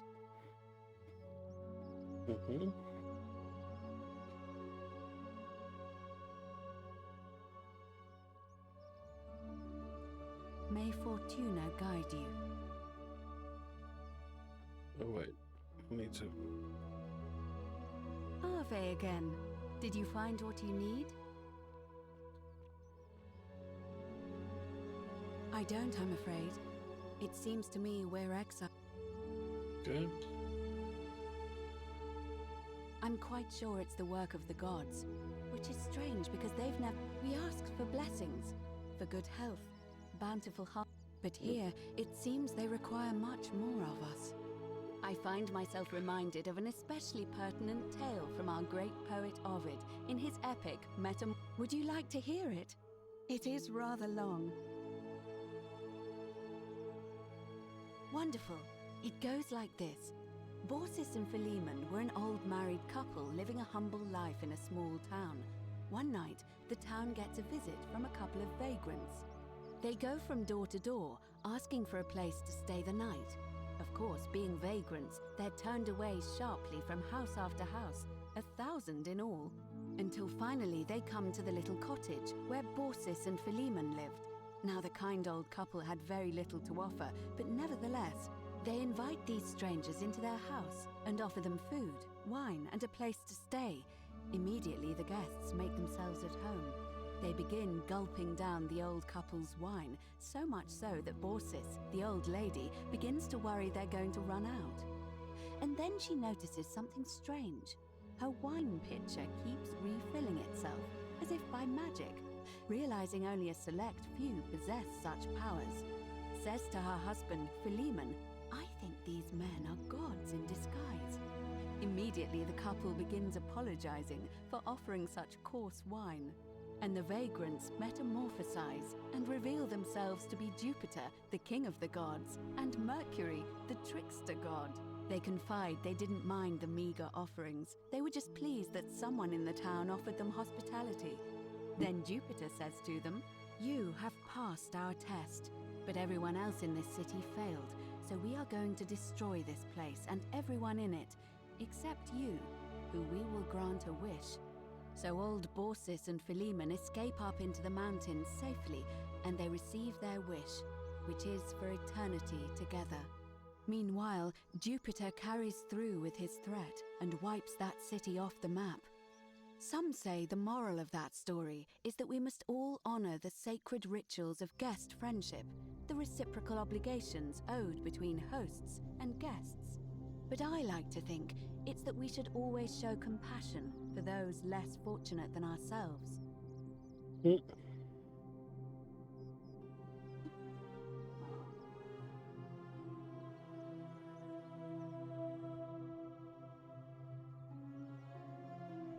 cynic philosopher might take that view, but it's not entirely invalid, I suppose. Good. Okay. It must be completed by dusk. It'll be between... Why do you ask?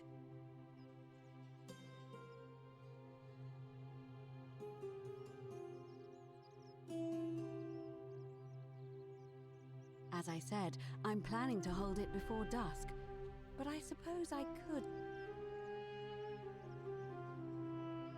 Well, I wouldn't describe impatience as a good reason exactly. Yes, I have overheard some rather... Very well, I'll get things started. Okay, you go do politics. Citizens, it is time. Let us meet to elect our magistrate.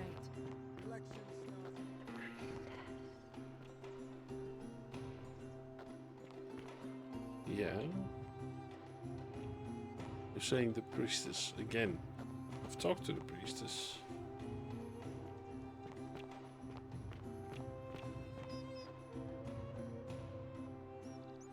Sorry, I'm still a bit out of it. Galerius just saved my life. Was there something you wanted? Lucretia says I'm supposed to rest.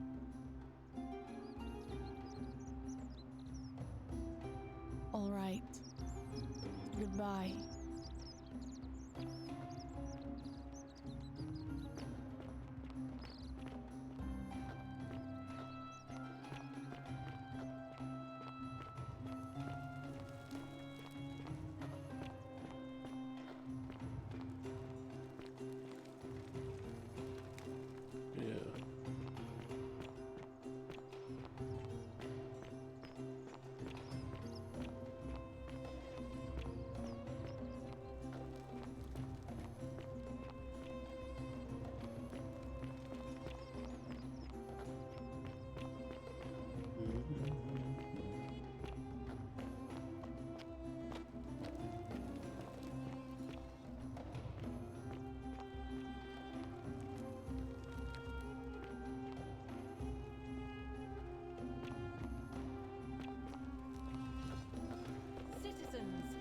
We have a quorate body of voters gathered here to elect the city's magistrate.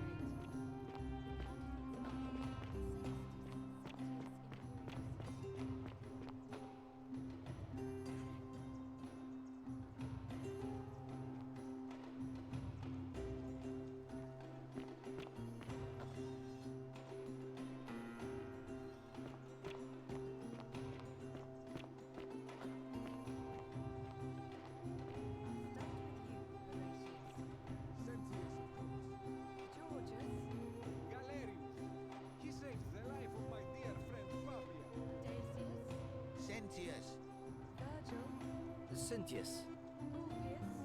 Galerius, the man who saved my life. Malleolus. Citizens, you have made your decision. Sextus Sentius Imperiosus. My fellow citizens, you've placed your trust in me once again, and you won't regret it. I vow that each day henceforth will be just like this one, and I will deliver. You and your rival, whatever your name is, you're responsible for this, aren't you? Nobody likes Caput Murday foreigners interfering in an election. Shut up and let the magistrate speak. Malleolus is going to be magistrate by the end of the day. You have no idea what you're doing. You're going to get us all killed. Just stay out of our way, and we won't have a problem. Wait, I will not allow you to do this. You're showing your true colors now, priestess. Your corruption sickens me. Domitius, ignore her. Proceed. This is insanity. You'll doom us all.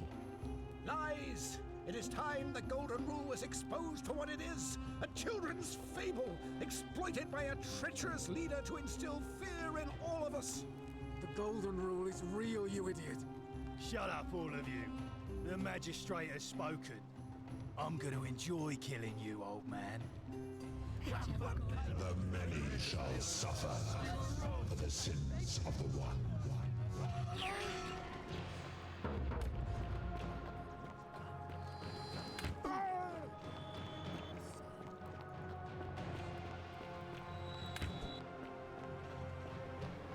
So that didn't go right.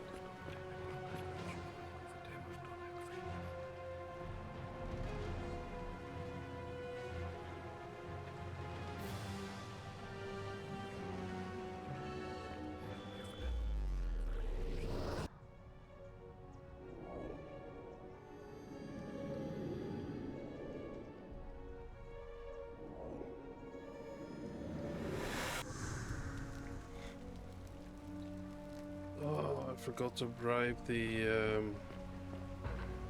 idiot.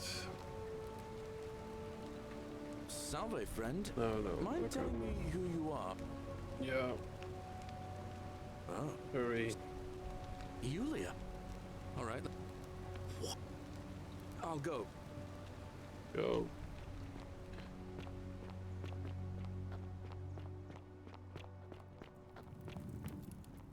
I love your clothes. I love your clothes. Good. I love my clothes too. Him.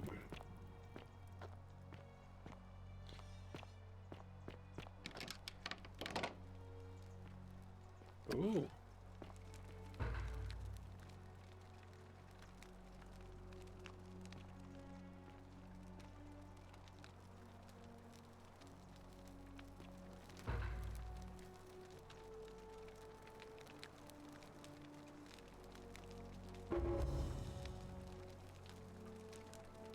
Okay.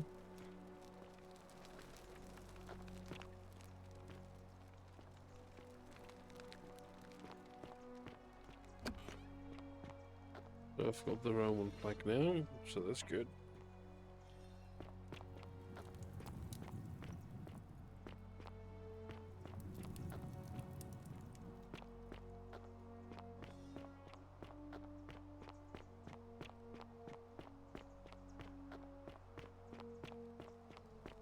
The only thing left is the Greek plaque.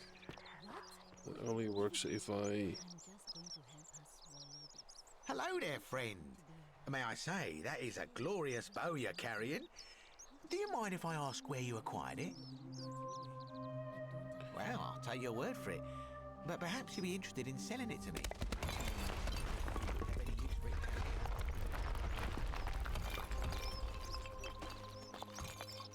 Oh well, let me know if you change your mind.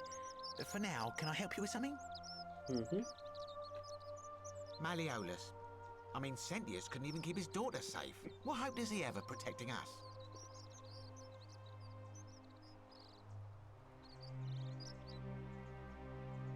Certainly. Very well. Okay. Another time. Too early.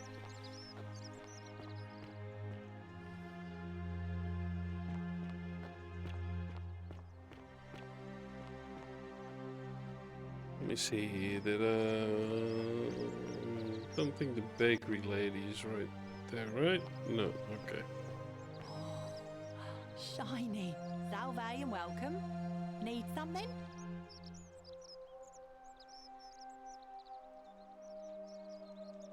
All right. Thanks again for taking care of our problem. I won't forget it. Mm-hmm. That's good. Okay.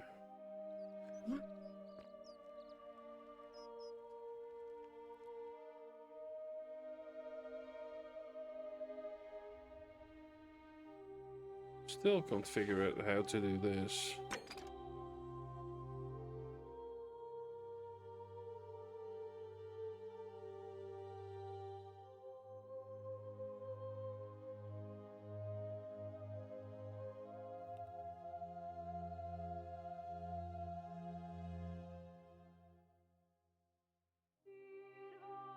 If I look through their homes.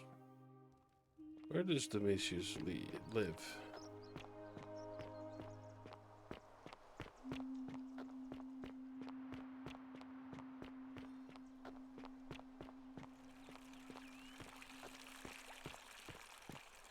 Thea is proof of a degenerate mind.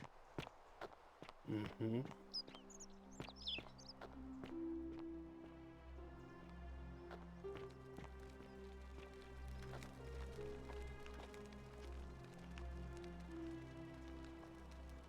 Censius Joe. Just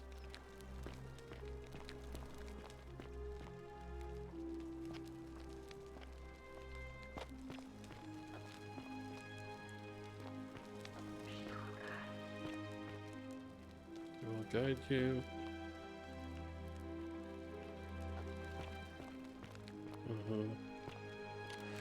What's this? Money. Just money. I don't need the money.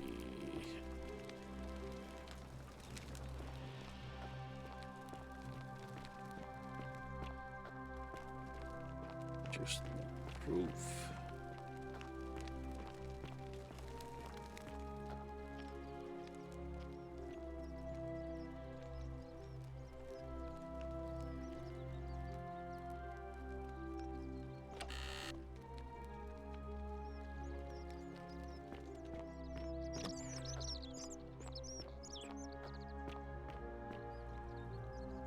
Do we have a...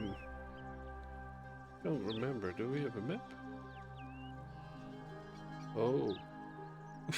I can change the filters. That's cool.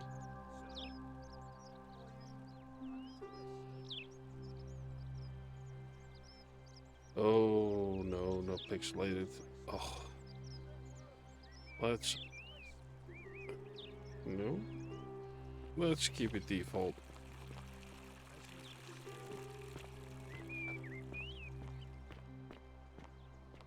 What's this?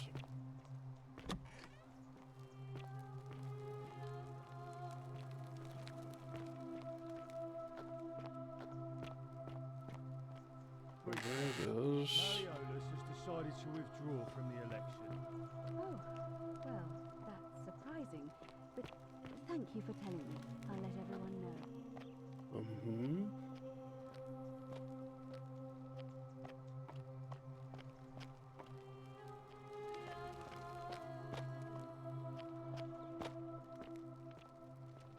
Yeah.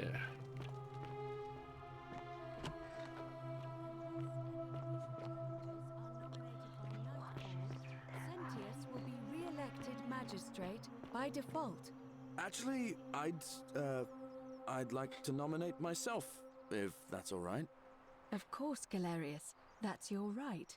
Citizens, the election will proceed. Salve again, friend. I went and did as you asked, and it worked. That's good. How is it possible that you've just arrived here and you already know everyone and exactly what's about to happen to them? Ah. Good one. But seriously, how did you know? You're toying with me, right? Wait, you're not kidding, are you? That's the only way you could have known. You're a bit like... Oh, what was his name? Sisyphus. Yeah, that's the one. Old King Sisyphus. Sisyphus was a Greek king a long time ago. For daring to think he could outsmart the gods, he was given a terrible punishment. He was forced to push a great boulder up to the top of a hill. Only, just as it reached the top, it would roll all the way back down to the bottom, forcing him to start over and over and over again for all eternity. Just like you. Actually, now that I think about it, there are a bunch of old stories about the gods punishing people by making them do the same futile task over and over. Tantalus was made to grasp at fruit on a tree he could never quite reach. The Bellides had to keep fetching water in a sieve. Oh, and Ixion was strapped to a wheel going round and round forever.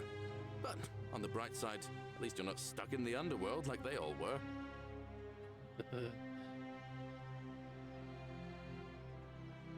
Anyway, I don't know which god you managed to upset to get yourself into this position, friend, but you seem all right to me. So, I'll tell you what. I'll keep doing whatever I can to help you. And you just focus on finding a way to break the cycle you're in. Oh, and I'm in the running for magistrate. Feeling kind of nervous, but I'm hoping it'll all be worth it when I order Dooley's release. I just hope I'll have the votes I need.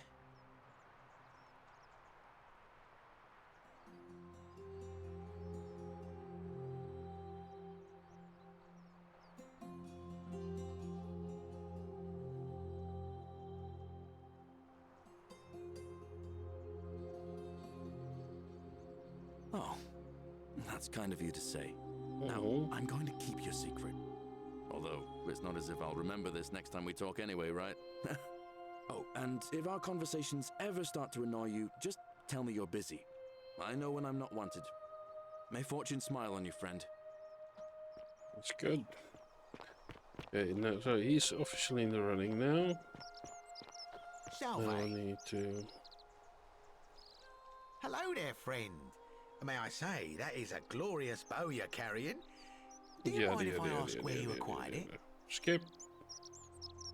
Well, I'll take... Skip. Oh well, So... let me know if you change your mind. Centius, I suppose. Yeah? And what's he gonna do for me? He's nothing. Certainly, for a few thousand denarii. Sure.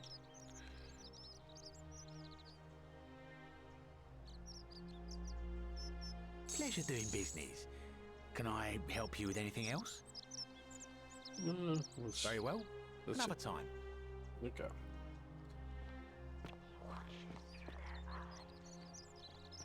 He watches through their eyes. Okay, that's good to know.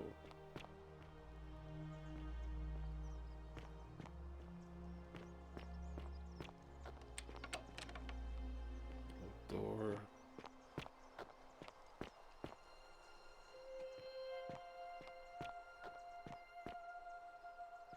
That's quite an impressive bow you have there.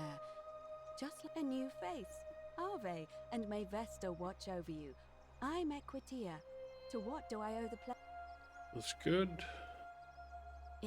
It'll be. Why do you? As I said. Very well. You gotta do the election thing. It is time. I'll go see if I can find something. Here?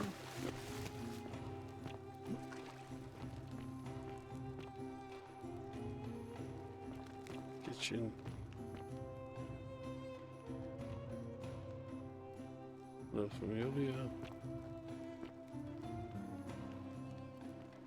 Tapos...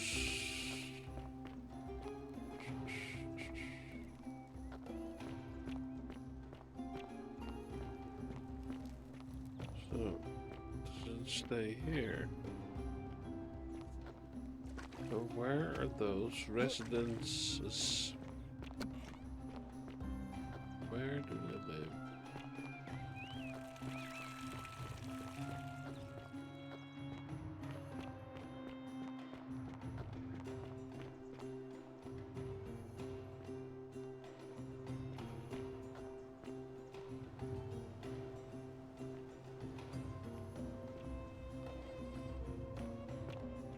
Where?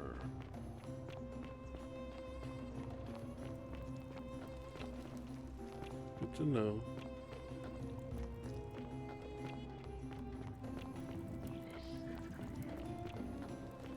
Oh wait. Ixion turns.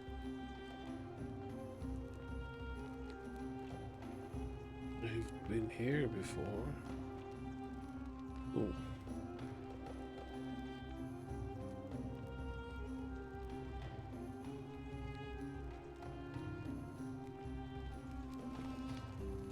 Good to know.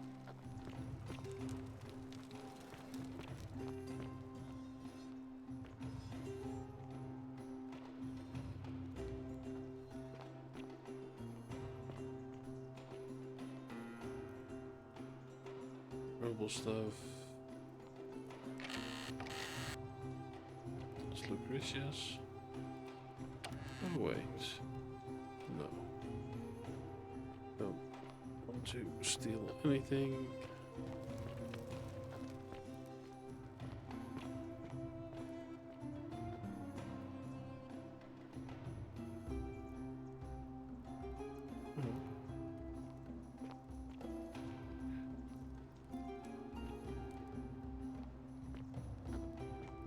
Hemlock.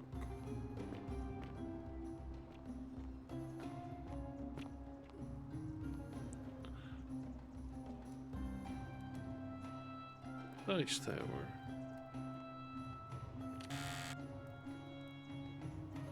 Omithicus. Okay, nothing.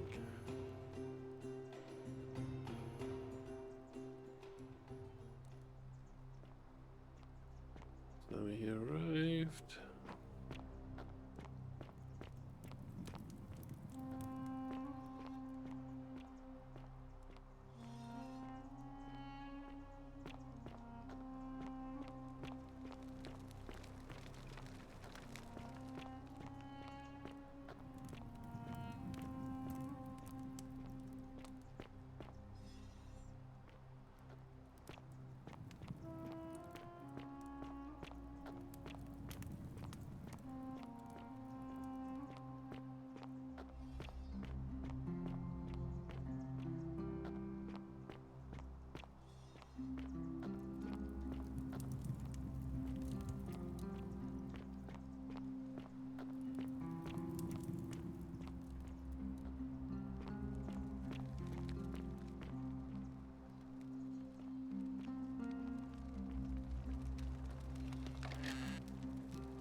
Where is Horatius, his house?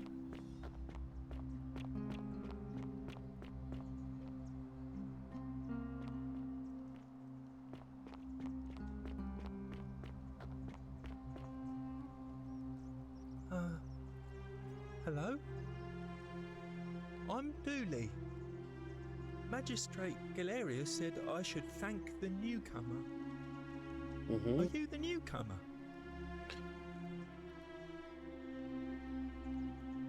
Oh, it is you. Thank you. You can have my... And maybe you can help me find my treasure. My friend Hannibal used to look after me, and he said he always would. But then he died. But before that, he told me if anything ever happened to him, I had to find something.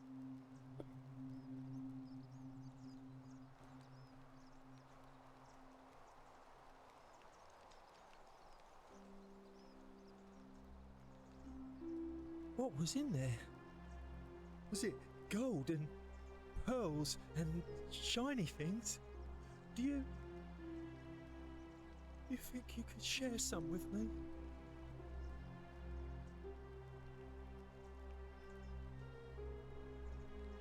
I'm confused.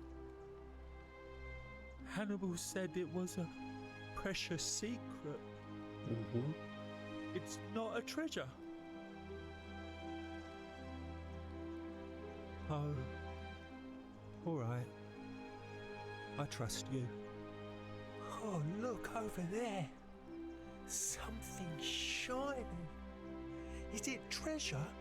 Maybe it is treasure. I can see it for myself. So pretty. And it's just lying out.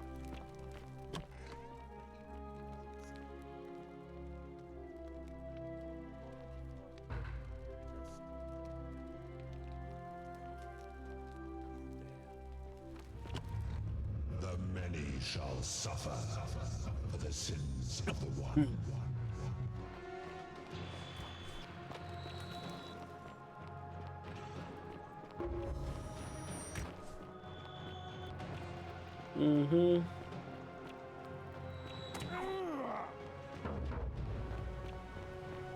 That's the problem. Julie is not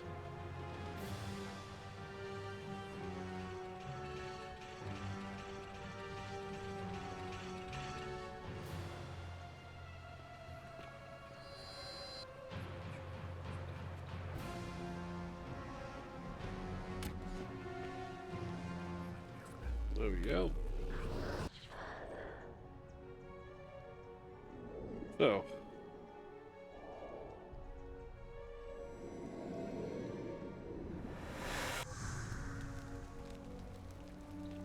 We've got the plank. Oh yeah. Salve, friend. Oh. Yulia. All right, I'll go, but once I'm done... Okay, so the election is going to trigger the end. I love Whether your we clothes. like it or not. So Okay, exotic. this is voracious. Nothing.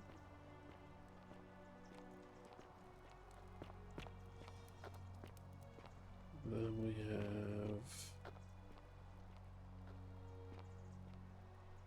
a vase.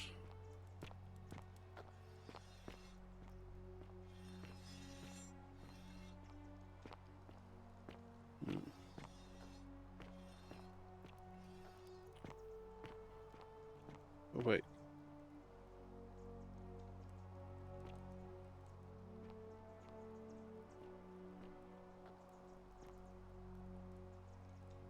Kabosh.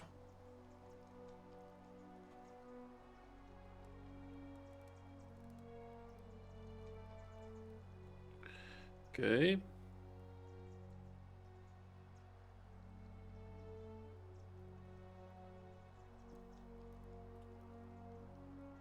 Mm-hmm. Oh, skirty.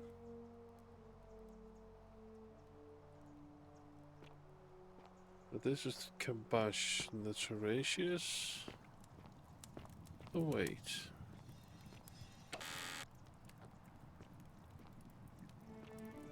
Incomplete note.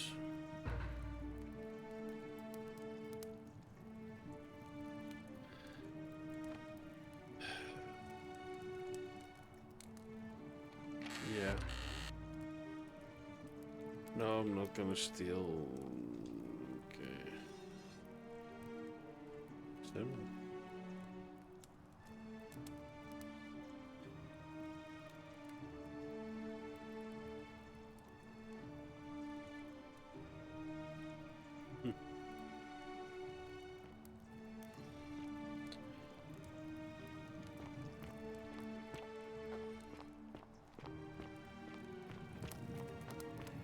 Oh, we might solve this one as well.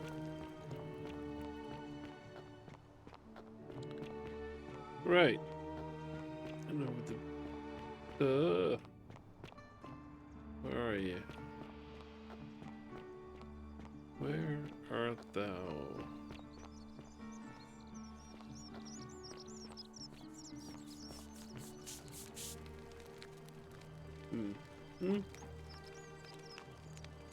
Ah, a new face. Salve, and welcome to our little community. I hear we have...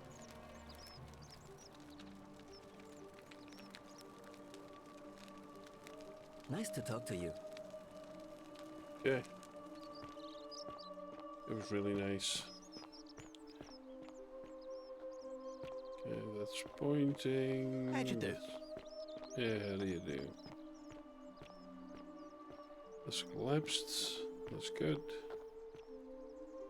That means I get some arrows. Here. Let me take the 1 point. Good.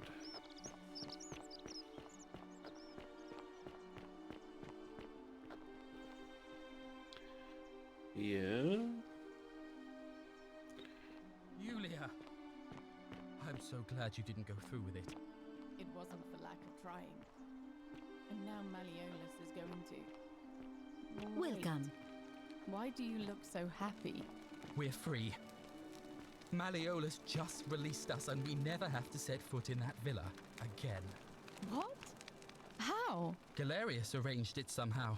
Really? That's incredible. Oh, what a relief. I don't know what to say.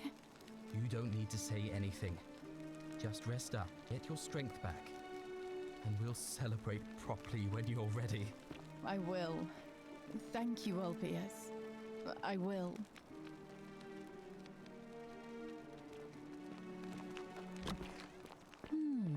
A golden bow, just like Apollo and Diana's. Mm-hmm.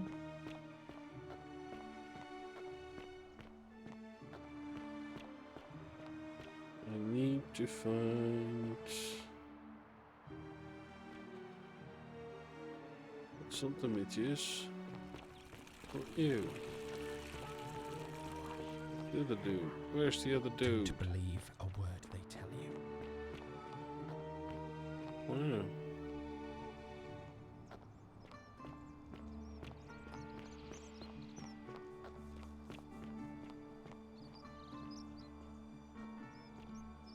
I'll talk to the other dude before I put in the planks.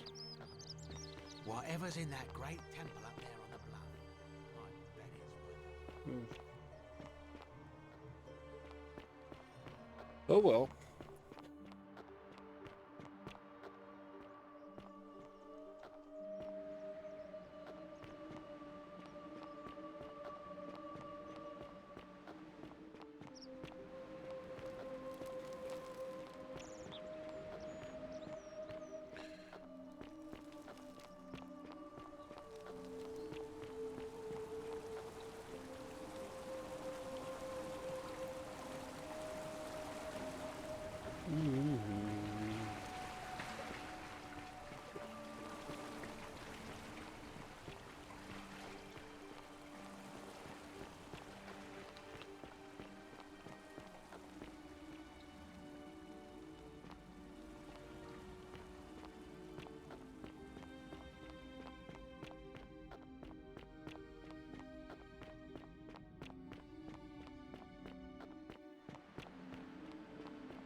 Well, see what happens.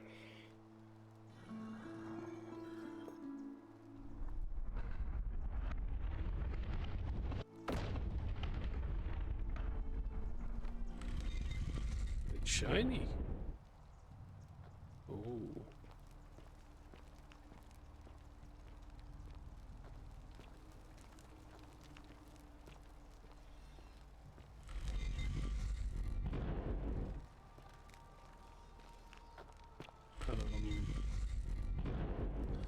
Oh, okay. I'm not as trapped as I thought I was.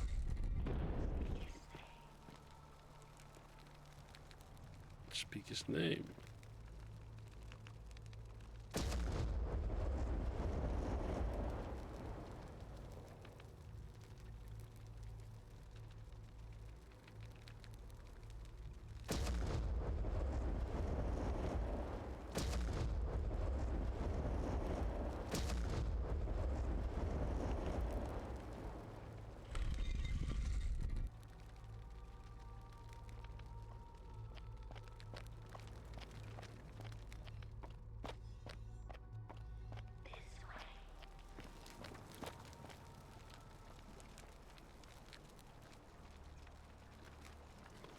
That was Pluto first. Then Hades.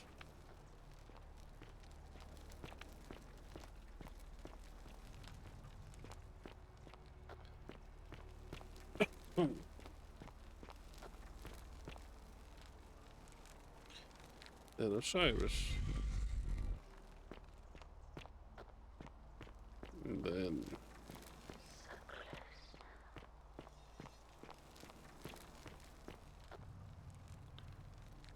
Nergal. The fierce one. Bright light.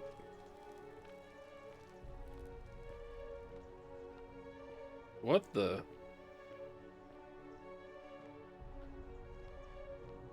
Future stuff is this?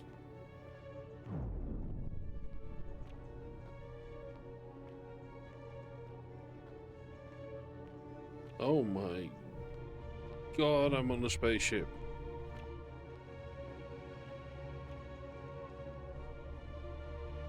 Of course it had to be aliens.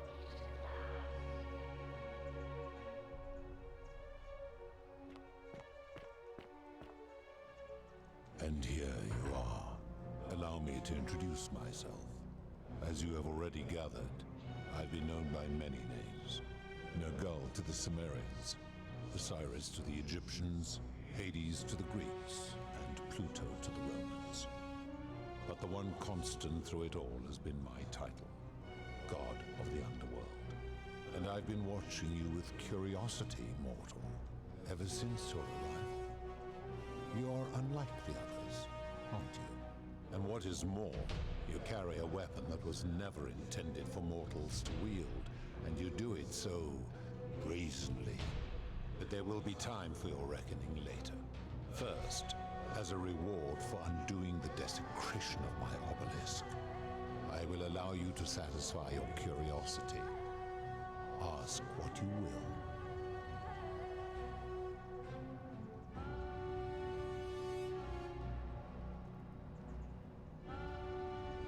My story is many thousands of years long. You will need to be more specific. What do you wish to know?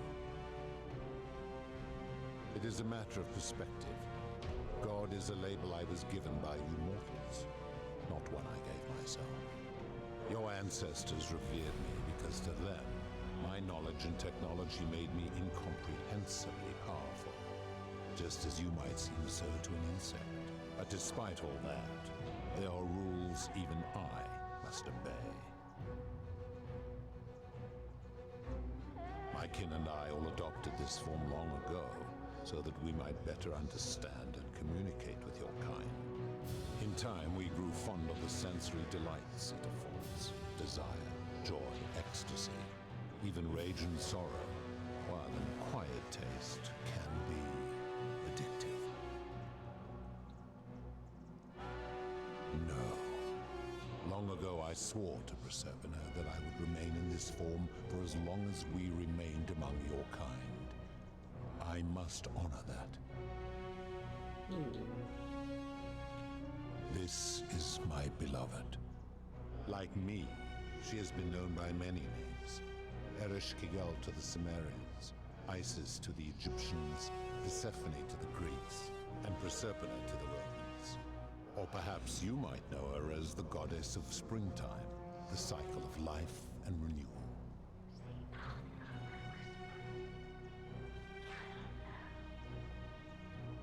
Your gaze lingers too long. That is my servant. You would have met by the river, though she wears many faces and goes by many names.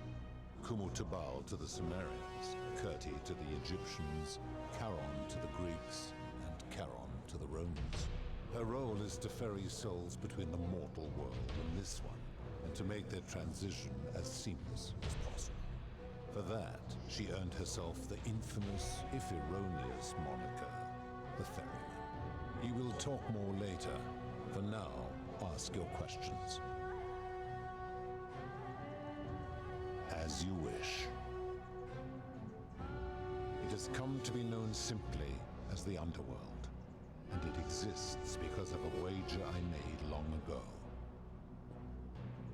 That is a long story, one that began over 3,000 years ago and continues to this day.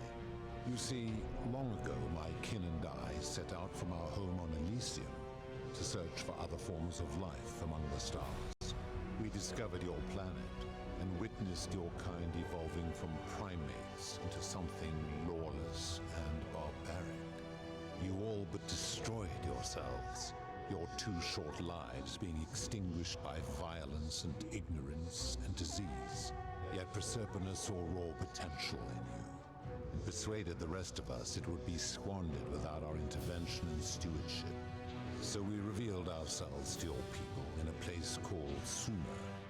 We offered guidance in agriculture, toolcraft, and law, and you called us gods.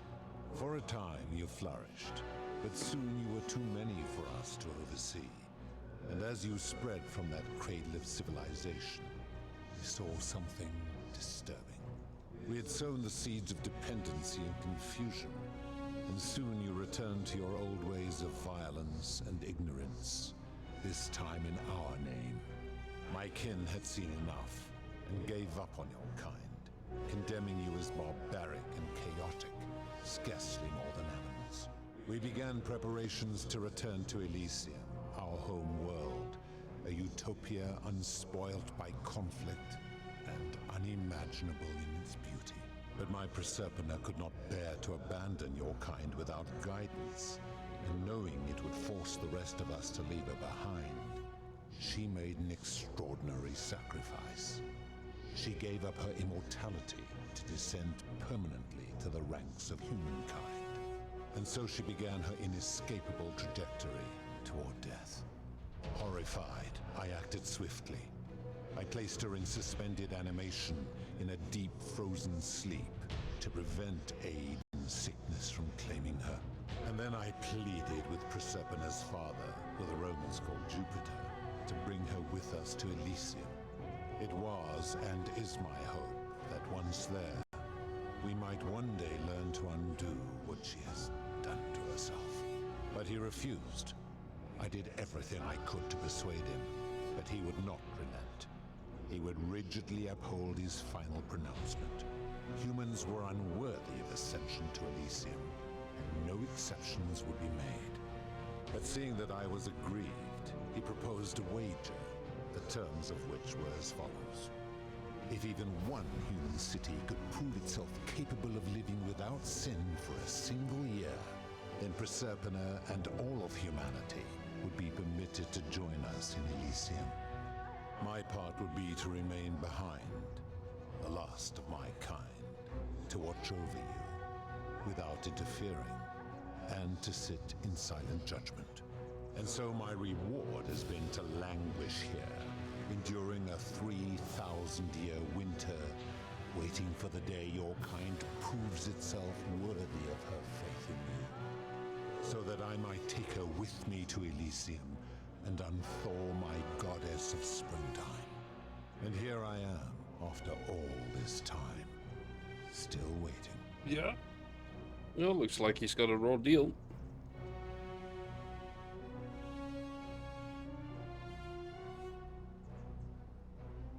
Oh, just have to do something silly. The tracking of my camera was off. Sorry. Okay. There were also gods who, like me, have been known by many names, but perhaps you knew them by their Roman names. Our leader, Jupiter, as well as Neptune, Saturn, Juno, Minerva, Mars, Venus, Apollo, Diana, Vulcan, Vesta, Ceres, and of course, my beloved Proserpina. As the first wave of your kind arrived from Sumer, I had them build a city in their own fashion, so that they might be comfortable and recreate their lives here. I had them build the entrance as a vertical shaft leading to baths, to cleanse them of the sins of their former lives, and to prevent escape. I watched wave after wave of Sumerians arrive, and as their civilization declined over the centuries, they were replaced by Egyptians. Of course, believing themselves to be the superior civilization, the Egyptians promptly built over what had been built before, and made all the same mistakes. After another 1,000 years, the Greeks began to arrive, and then the Romans, and they all did the same thing. They built upon the underworlds of their predecessors, renamed their gods, and ensured their foundations were forgotten.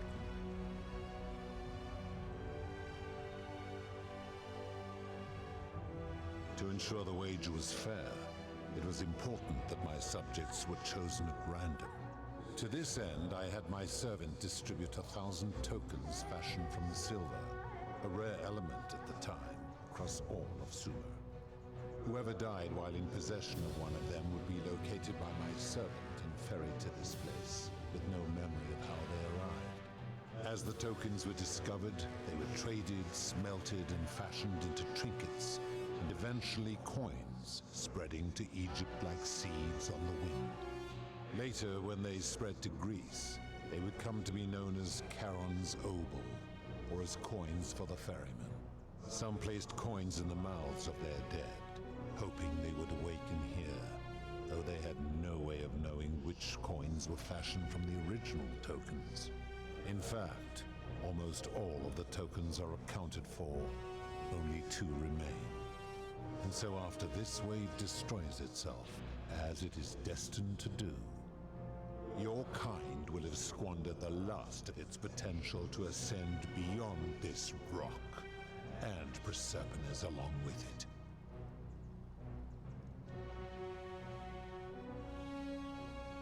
It is a regrettable story.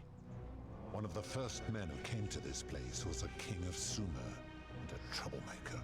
To be rid of him, I returned him to his people, on the condition that my servant erased his memories of this place. But the erasure did not take completely, and he told stories of this place as if describing memories of a dream. His tales were committed to writing, which came to be known as the Epic of Gilgamesh, and his words were twisted and distorted over generations. Later, the Egyptians would adapt Sumer's stories of the underworld, making them wildly intricate and labyrinthine. Their Book of the Dead and Book of Gates bore less and less resemblance to this place in their priests' pursuit of profit. Then, when the Greeks began to arrive, they proved far more cunning, and in a series of incidents that will not be repeated, 5 of them escaped.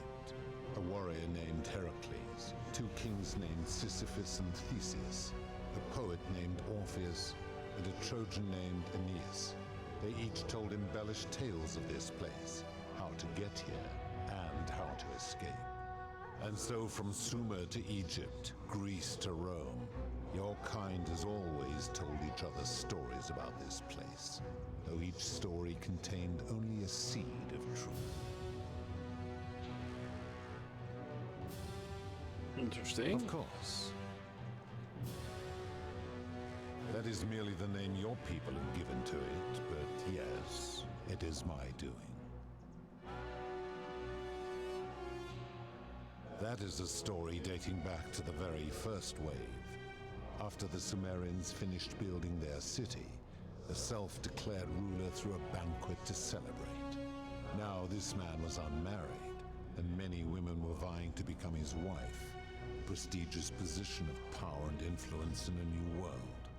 Of all the women, 2 were particularly ambitious. Both were beautiful, and both arrived at the banquet wearing eye-catching dresses and painted faces, their hair woven in elaborate fashion. The first woman, recognizing that she would require an advantage to win the ruler's affection, draped herself in jewelry, ornate necklaces, bracelets, and rings fashioned from gold. Seeing this ostentatious display, the second woman grew envious, for she had no such jewelry at her disposal. She prayed aloud to any gods that would listen to cover her in gold, and when her prayer went unanswered, she took matters into her own hands. While the others indulged at the banquet, the second woman summoned the first for a discussion in a quiet place. She checked that nobody was watching, and pushed her rival from the top of the ziggurat, where she broke her neck on the rocks below.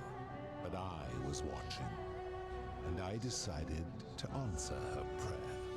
I took the golden bow left behind by Diana, and I shot that woman in the heart, covering her from head to toe in a layer of molten gold. And I left her to stand there, that she might serve as a grim reminder of what befalls those who sin in my domain. But that was not enough, for the entire city was tainted by her sin, and the wager could no longer be won. So I had no choice but to wipe the slate clean. I gilded them all to make way for a new wave, and began the wager again. And to this day, each of them, and all who came after, line the halls of this city, inanimate but conscious, suspended in time with only their sight and hearing preserved, so they may bear witness to and lament the folly of your kind for eternity, the silent golden sentinels. That's a bit cruel. And for you that noticed my camera was broken, so I had to fix it. But you can see my lovely face again, I think. Hope it's the last time that happens. So, who's responsible for destroying all these lives? I give your kind a second chance at life, as well as ample warning about my law. And when you disobey, and you always disobey, you force my hand, bringing terrible suffering upon yourselves. And so you ask if I am the one destroying your lives. And I say, no, you destroy yourselves. I am merely the means by which you do it. When my kin departed, they left behind many relics which I inherited. A consolation prize of sorts. The golden bow originally belonged to one of my kin, who the Romans called Diana. As my collection of golden statues grew, I chose the most ferocious among them, and equipped them each with a duplicate of her bow, and tasked them with hunting down the Forsaken at my behest. They became known simply as Furies.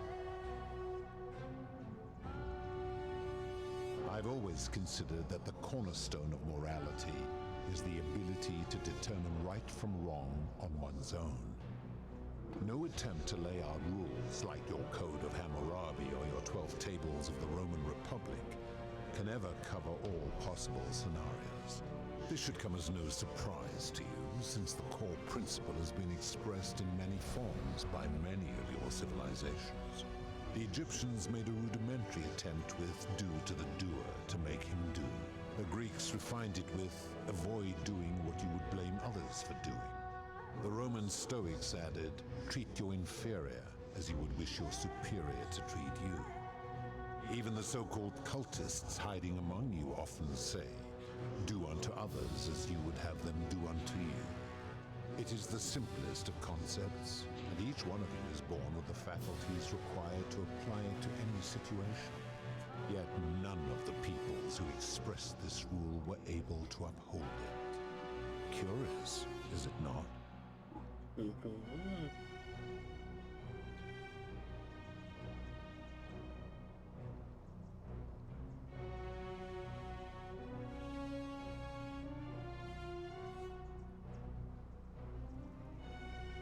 Enough.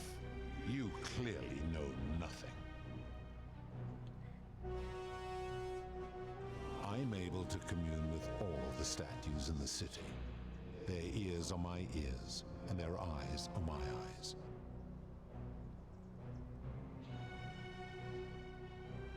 If she was still conscious, I suppose she could, but she's not.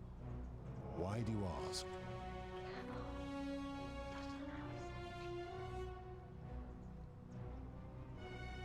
Then what an odd question.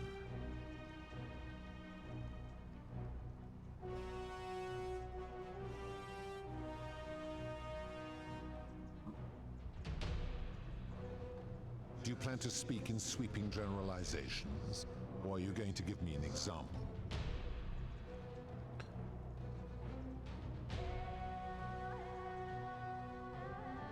The merchant. How is that inconsistent with the rule I've outlined?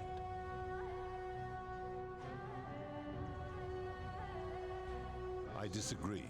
Having watched this merchant, that is precisely what he would expect from others, and he would be quite capable of paying the price anyway.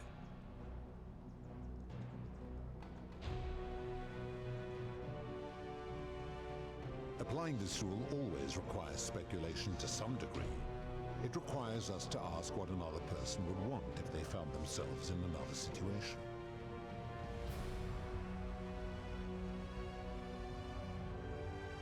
Not if we're wise enough to know the mind of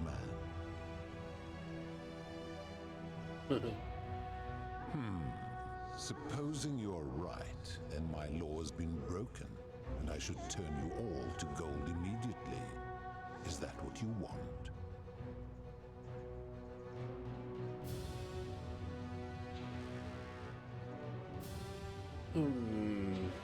We'll probably end it as one of the endings, probably.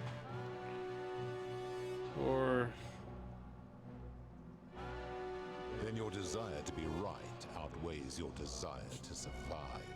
You will make a fine statue.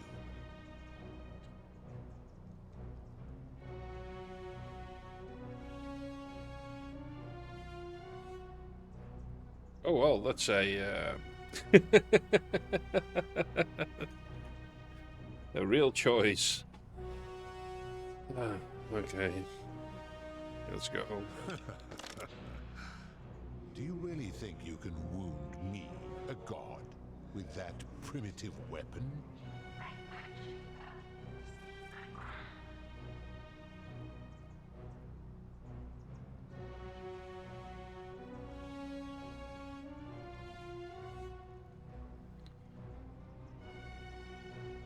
How dare you threaten her?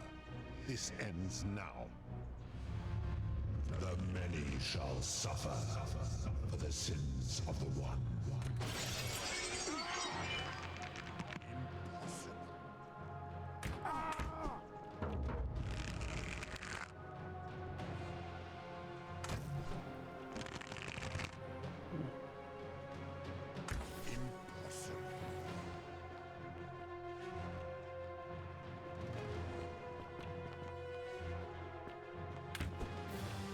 Mm.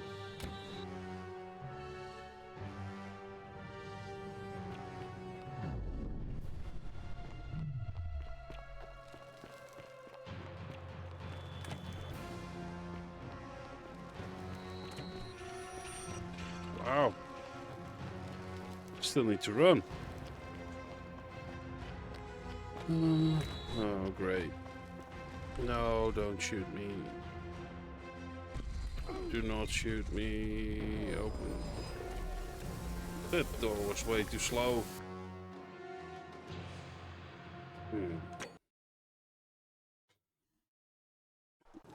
Well, it didn't end the game. It wasn't one of the endings, but we know now. Oh. Pluto.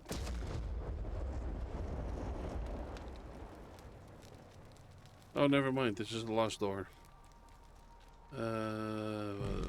Whatever. Okay. Blah blah blah blah blah blah blah. We're gonna do some dialogue skipping now. And here you are. Because it was a lot of dialogue. As you have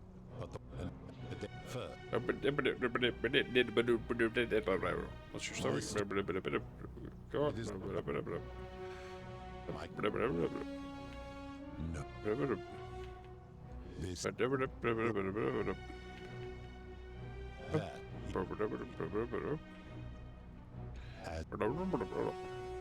What's this place? That is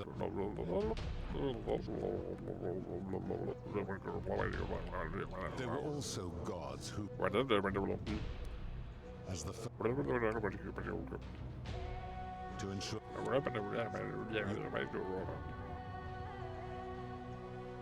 it is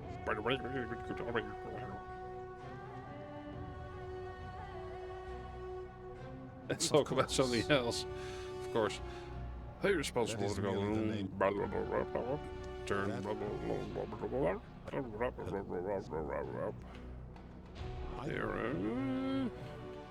when my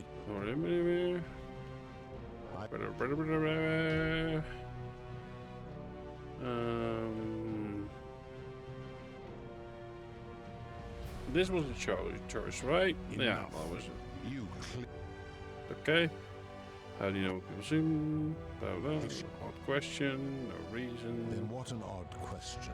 Mm-hmm. Do you plan to...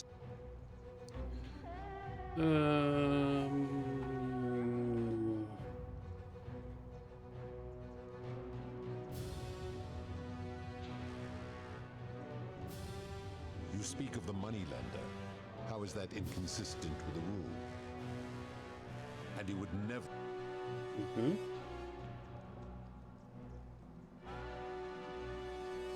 Ignoring your irritating sense of moral superiority. This is interesting.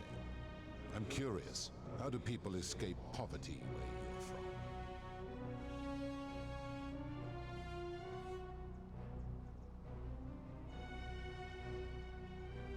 I see.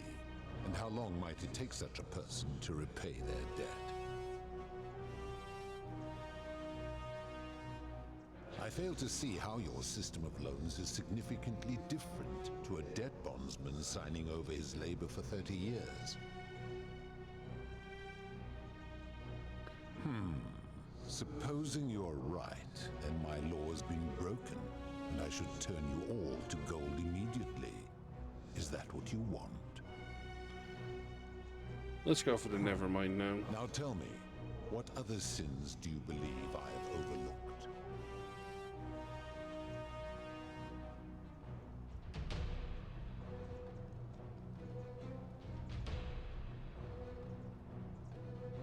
Abduction? You mean the magistrate imprisoning his daughter and sister, I take it? He did so because she sought to escape. A sin I take particularly seriously. Better that he stops her from escaping, albeit brutishly, than I have to wipe out this entire city to punish her. Wouldn't you agree?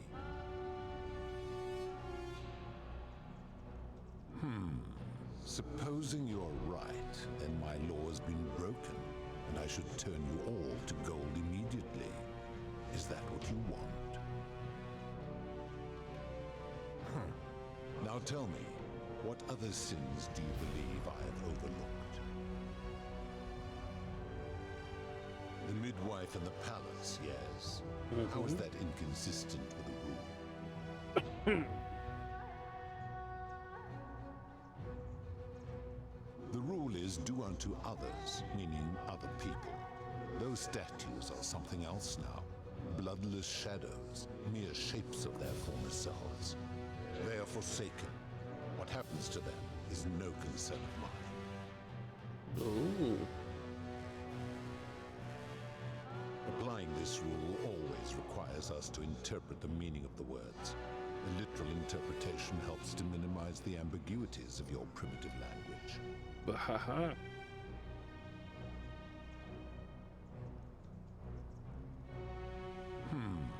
Supposing you're right, and my law has been broken, and I should turn you all to gold immediately. Is that what you want? No, of course not. Never mind. Now tell me, what other sins do you believe I have overlooked?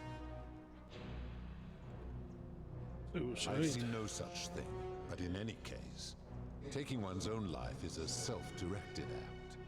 It is not one that is done to others, however they may be affected by it. Therefore, it cannot be said that one who commits suicide has done anything unto others. Now tell me, what other sins do you believe I have overlooked? Price gouging. How is that inconsistent with the rule I've outlined? Yeah, it's a blah blah blah blah blah. I disagree, having watched this merchant. Now tell me, what other sins do you believe I have overlooked?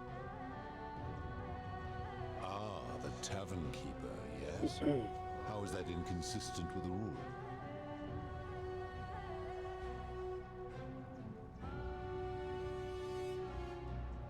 I disagree. Having watched that tavern keeper, that is precisely what she would expect from others. She would view it as a game, one she intends to win. A Applying this rule always requires speculation to some degree. It requires us to ask what another person would want if they And this found is why themselves in another situation. Scripture is so... I wouldn't say wrong, but dangerous. Not if we're wise enough to know the mind of man. Supposing you're right, then my law has been broken, and I should turn you all to gold immediately. This is such... Is that what you want?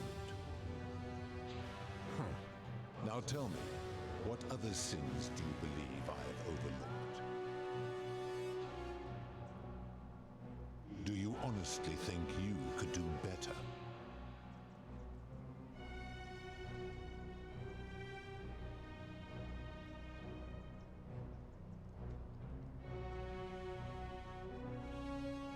I should strike you down for that.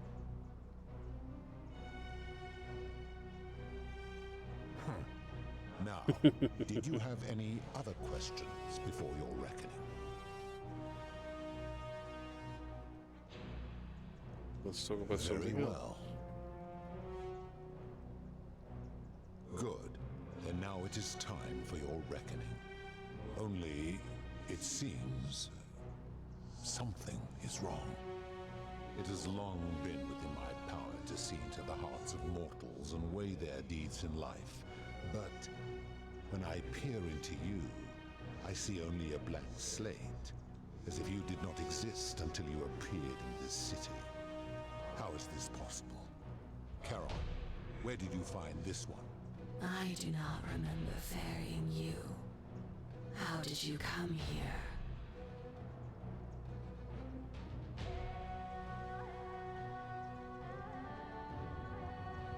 If that is true, then I sense the intervention of someone powerful. How did you come to be in this time, mortal? Who brought you here? He cannot know.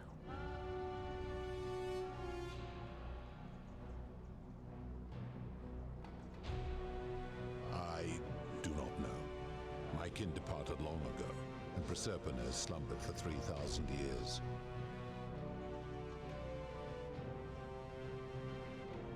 Tread lightly, mortal. Enough of this. It seems I will need to put your reckoning on hold for now. But answer this. Why have you come here? What is it you seek?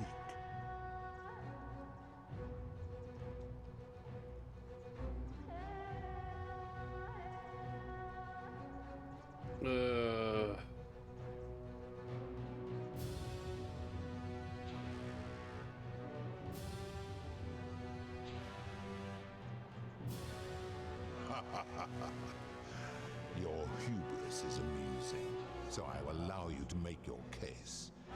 But I warn you, if you anger me or waste my time with lies or wrong-headed arguments, you face death here. So, tell me, what why else is should new? I put an end to the so-called Golden Rule?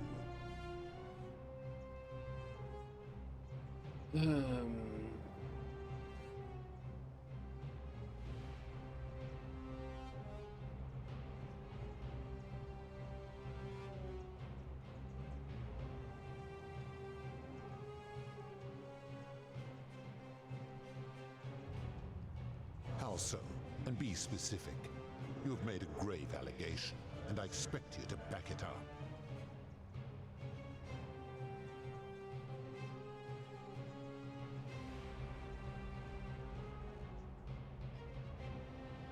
True.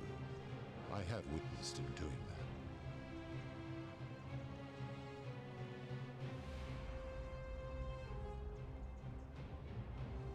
He is a volatile and confused fellow, that one.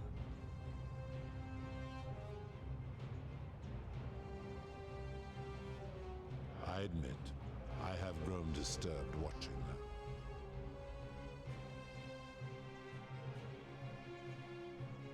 His cruelty does seem to grow greater by the day. If you're right, my involvement has corrupted the very thing I sought to observe impartially. But if I were to accept that, Are you telling me these humans could coexist peacefully, without theft or violence, without my law?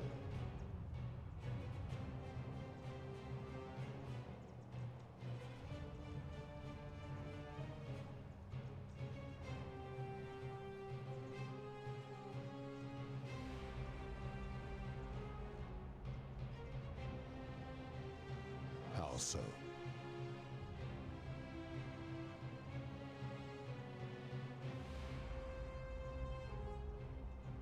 And how is that working for you?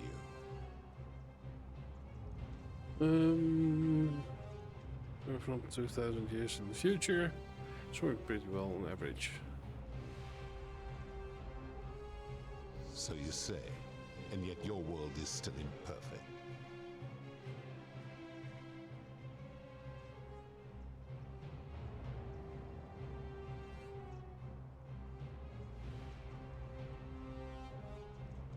Your words are breathtakingly naive. I reject your argument. Okay.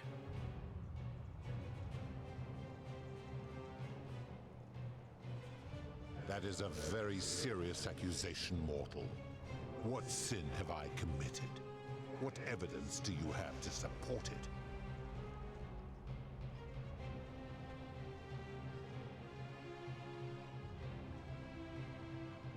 If there are people in the city, I guess I will.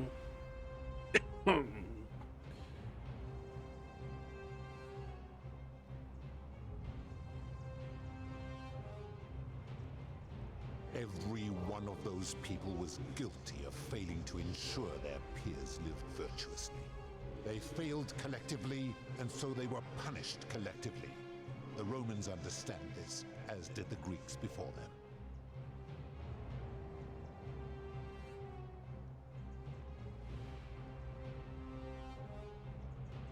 Egregious crimes.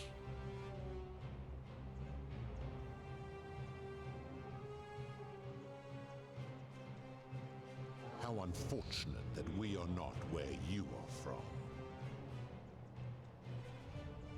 Ah, but I am a god, and you are a mortal. Why would you expect me to treat you as I treat my own kind? You are not a peer. You are not a respected equal. Let me ask you this. Do you treat insects as you wish to be treated? Do you care for their well-being as you would your fellow man? Do you ensure they have food and shelter and protection from predators? Do you give them rights?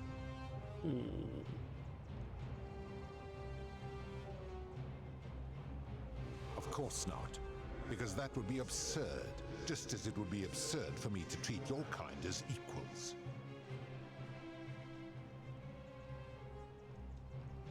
Where to begin? Our lifespans exceed yours by thousands of years, in which time we accumulate vast wisdom and a mastery of technology you cannot begin to imagine.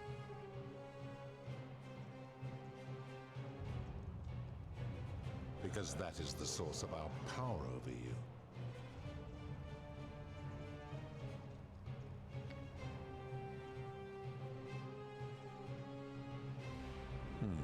You could say that.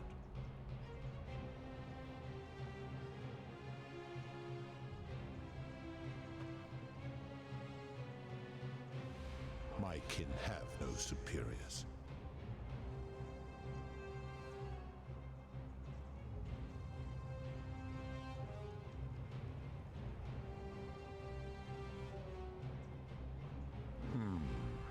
That is true. Go on.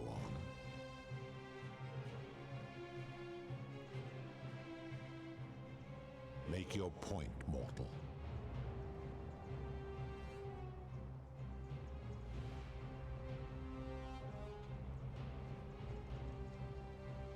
Let me ponder that for a moment. If you're right, then it would follow that all this time I have been in the wrong. But no. The very thought of it grieves me. How can I accept your argument when doing so would make me a tyrant and a monster?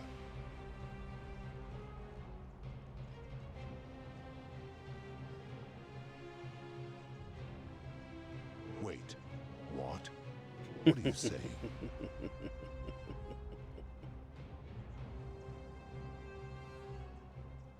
You have spoken eloquently, and yet, if what you say is true, it follows that my wager was fatally flawed from the beginning. But that would mean Jupiter, Proserpina's father, who knew more about you than anyone, proposed a wager I could never win. Why would he do that?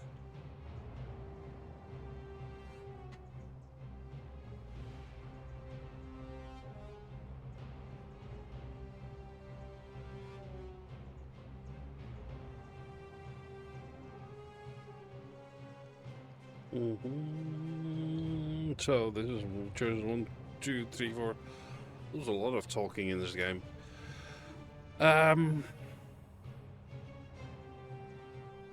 Left you behind because even your own kin didn't want you. That would be harsh. Perhaps he felt threatened. Yeah. Perhaps he made a mistake too. A mistake? But he is the best and greatest of us.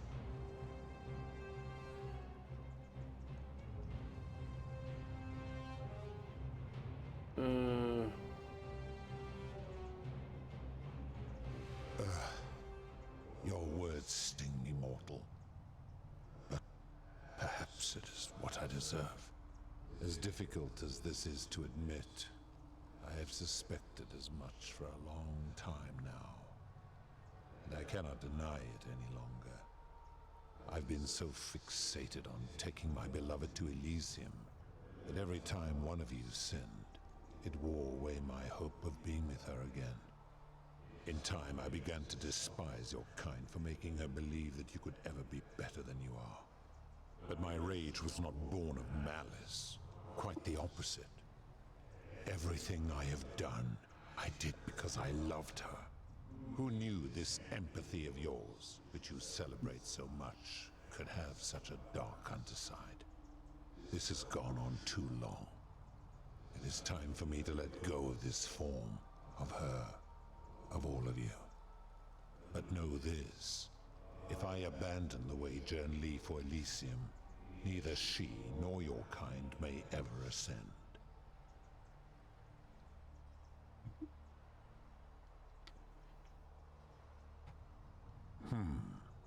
Very well. I will have Charon make arrangements to ferry the others. But as for you, be aware you will be separated from the rest. Once this exodus begins, the events that brought you to this moment will never have taken place, and you will have created a paradox. What will become of you is difficult to predict, but that is the risk you have taken by interfering in the natural flow of time. Now, are you ready? Farewell, mortal.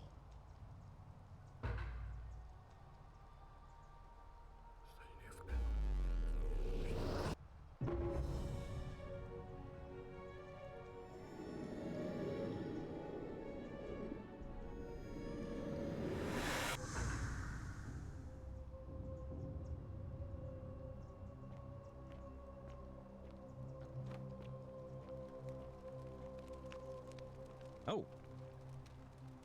Hi there. Gave me a bit of a fright. Thought I was in here alone. I'm Al.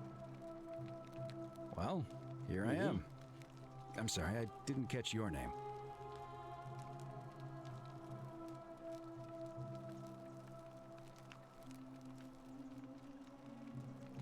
Know who you are? I barely remember how I got here myself. Oh, did that lady in the forest send you in here after me? I guess I lost track of time, learning about the history of this place, and it is extraordinary. I'm fairly certain you and I are the first people to set foot in this city for about 2,000 years. Fortunately for us, the last person in here was a Roman man named Galerius, who inscribed an account into a tablet. Apparently, there was a community of 20-something people trapped in here, and living in fear of a curse they called the Golden Rule. They believed that if even one person sinned, an unknown god would cast them all into gold, like the 1,000 people who'd lived here before them. Then, one day, just as Galerius had finished praying for a good harvest at the shrine of Proserpina, an oracle appeared and told him how to solve the ills of the city, like saving the life of a dying woman, preventing the suicide of a man in debt bondage, freeing a falsely accused prisoner, foiling an assassination attempt, and so on. Meanwhile, the Oracle walked up to the temple of the mysterious god, this one right here, and demanded an audience, and the doors just opened up to him. Nobody knows what went on in there, but Galerius wrote the Oracle must have been more persuasive than Odysseus, because the next thing he knew, the ground shook, and the voice of that god rang out over the city. The many have suffered long enough. Unfortunately, Galerius' account just sort of stops after that, leaving a lot of questions unanswered. What became of him, and the other people who lived here? What happened to all the golden statues? And did this mysterious oracle single-handedly undo the curse that had terrorized people for hundreds of years?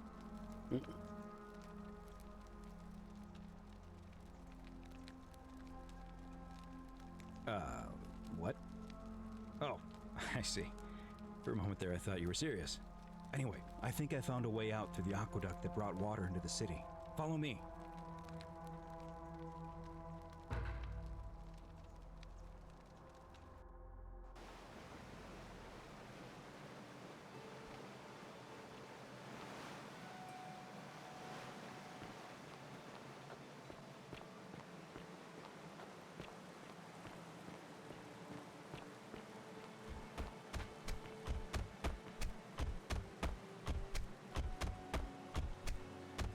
I'm gonna pause here for a moment and make sure nobody else has ever lured into this temple. You go on ahead. I'll be there soon.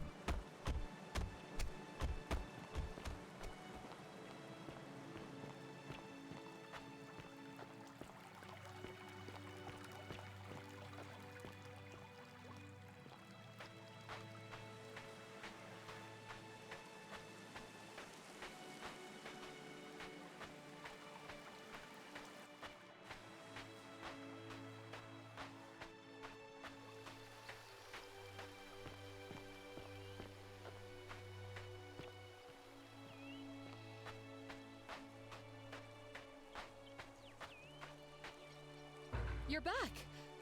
But you're alone.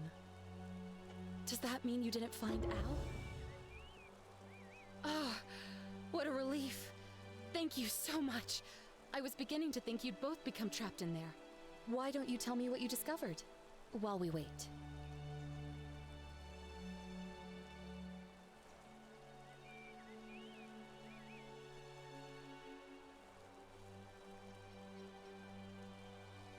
Ah, I see. I thought you might. Well, now you know. I suppose you have questions. You can just call me Charon, if you like. I am sorry I was not completely honest with you when we first met. I do not enjoy deceiving people. Believe me, I do not. But I have learned, from 5,000 years of experience, that most people find comfort in familiarity, in gradual change, and coming to see the truth in their own time. That you died, of course. You were dead when I brought you here. My role, as the servant of the god of the underworld, has always been to assist the chosen to cross the threshold from the land of the living to the land of the dead.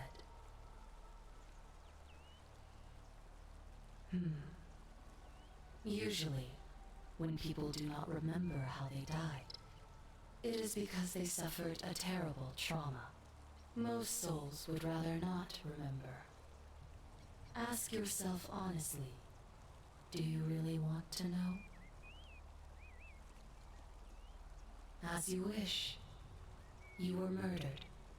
You were exploring an old tomb when you discovered a cache of forgotten relics, including 2 silver coins of ancient origin. Unfortunately, as you emerged into daylight, you were set upon by 2 thieves. A nearby hiker saw the scuffle break out and leapt to your aid, trying to help you recover your bounty. You both fought bravely, but your assailants were armed, and you were not. There was nothing you or your ally could have done. He died instantly at the scene, and you followed a few hours later. That man's name was Al Worth. You were each in possession of a sacred coin, called Karen's Opal by some, and so it was my duty to bring you here.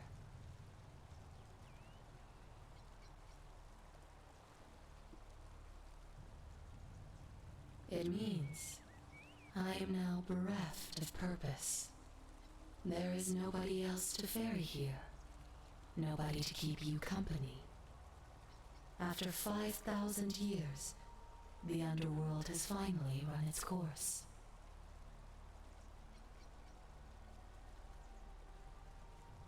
Perhaps you have heard the tales of the Greeks and Romans burying their dead with a coin in their mouths to pay the ferryman for passage across the river. Well, those stories contained a seed of truth, but not any coin would do.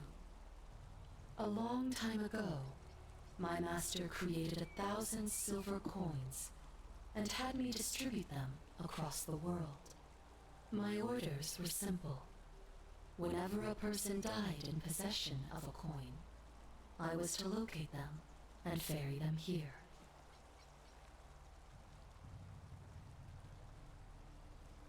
It means I am now bereft of purpose.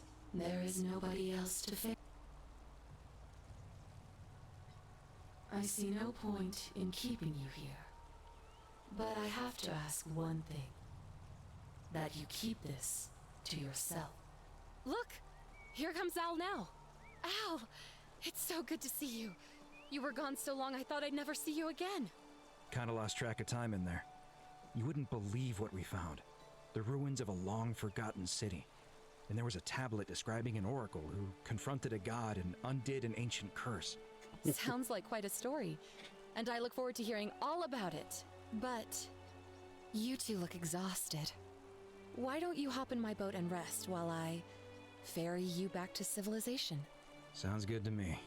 And you? Are you ready to go home?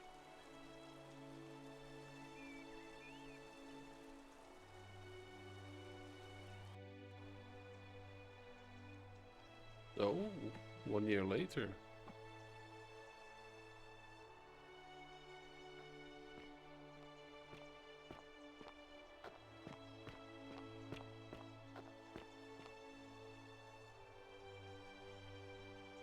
Hey, you made it. It's great to see you again. I read your book, and what the critics said about it. I guess they weren't ready for your theories about the underworld. Anyway, after everything you've been through, I thought you might appreciate some good news. So after we got back to the real world, I started doing some research into the people mentioned in Galerius's tablet, and I found something strange. I'm sorry I've been so cryptic. I've been dying to tell you, I just really wanted you to see this for yourself. Why don't you head on down there? I'll catch up with you at the other end.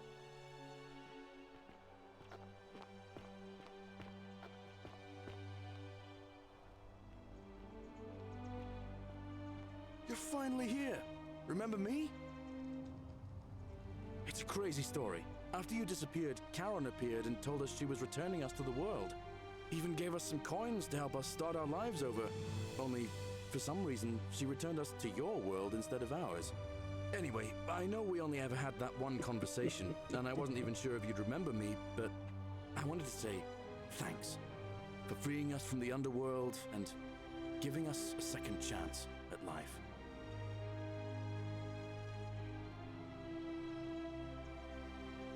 Oh, I used Karen's gift to buy a farm in Umbria.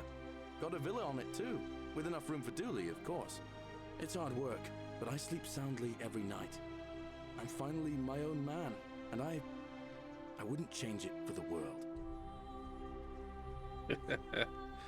That's good. I know! I can't believe my luck either. But we're engaged and living together. We're planning to get married next spring. If you're going to be around, we'd love to see you there. Of course, there's a whole museum full of people waiting for a chance to thank you, so you better keep moving. We'll speak again soon, my friend. Oh, hello.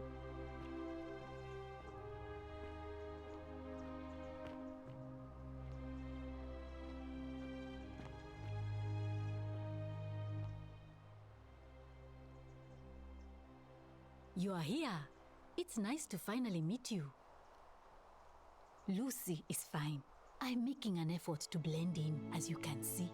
We are all trying to keep a low profile. If the world knew we died 2,000 years ago and were suddenly brought back to life 12 months ago, they'd never leave us alone. Speaking of which, I wanted to say thank you in person. I'd say the gods smile on you, but I hear you drove the last of them off. So, I'm studying to get into medical school.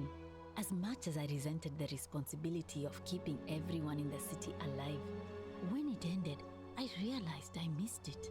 So I guess I'll just keep saving the world, if begrudgingly, one patient at a time.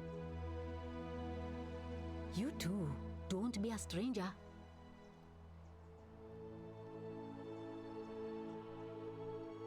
You're the Oracle, right? Oh, of course, sorry. And I never got a chance to thank you for telling Galerius how to save my life. And of course, getting me and all of us out of a terrible situation. Oh, I barely recognize myself. I'm living in a house share in London with my wonderful girlfriend. And I'm studying English at university. Eventually, I want to travel the world and write about it. Turns out, it's about 30 times bigger than the Roman Empire ever was. Did you know there are entire continents Rome never knew existed? And you can travel almost anywhere in an aircraft, which is rather like flying on a Pegasus, but much more comfortable. Oh, sorry, you already know all that, of course. I'm just so excited. There's so much to see and learn and write about.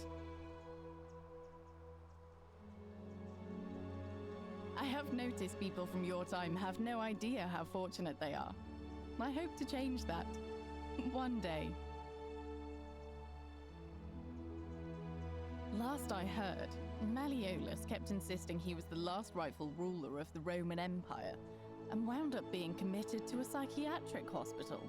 As for Claudia, she was always so viciously unhappy. Someone said she'd blown all her money on wine, trying to drink herself back to the underworld. After the horrific way they treated Ulpius and me, I can't help feeling a sense of... what's that German word? Schadenfreude?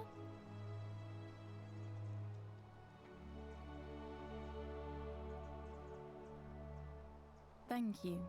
You're very kind.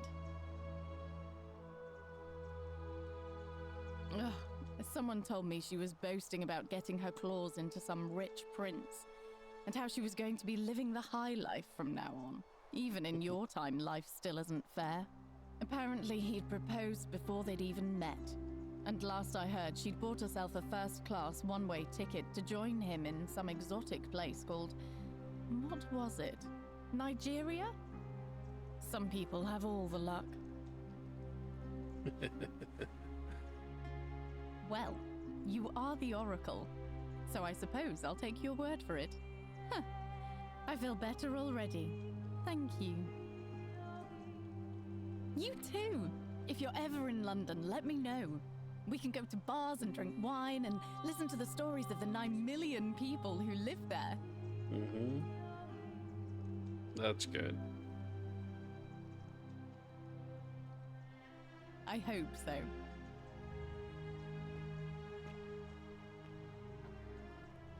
Hey. I take it you're the Oracle. Thanks for coming. Actually, I changed my name to Cynthia. I didn't want to be associated with Sentius after what happened. I'm not sure if you heard, but after you drove Pluto off, Proserpina emerged from the Great Temple. She knew right away what none of us had figured out about that psychopath. He'd been keeping my little sister locked up in the upper cistern all that time. But he's been dealt with. He's... you know what? The important thing is, we'll never see him again. Anything I want. I'm a woman of means in a vast new world. I can go wherever and do whatever I please. Of course, I mostly just stay in my villa and have my servant Alexa summon things for me, because it's just awful out there. Barbarians everywhere. He's still there, all alone. The last golden statue in the underworld.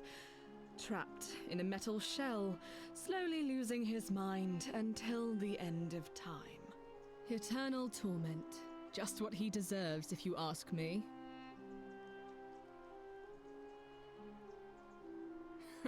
Then I suppose he got his wish. You too. See you around.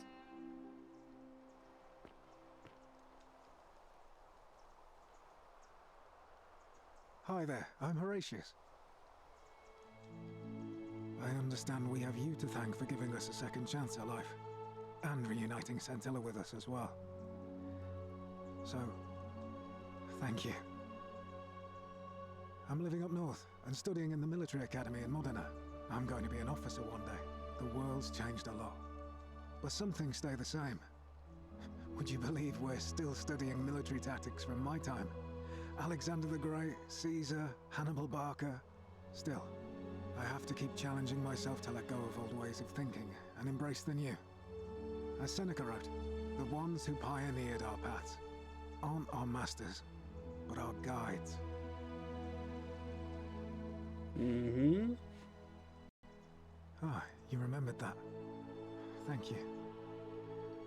I grieved for a time, but that's done. In the words of Epictetus, as those who rode behind triumphant generals remind them they are mortal, remind yourself your precious one isn't one of your possessions, but something given for now, not forever. Thanks. He's not my... Oh, I see what you did there. Good one.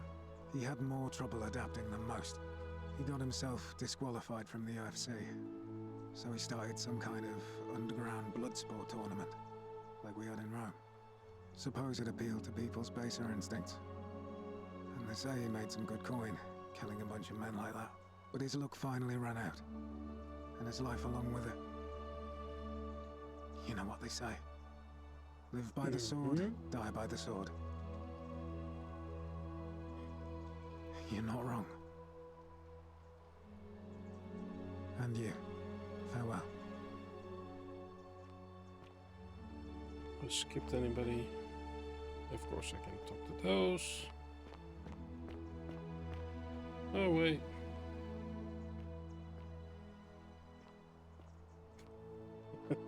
Of course.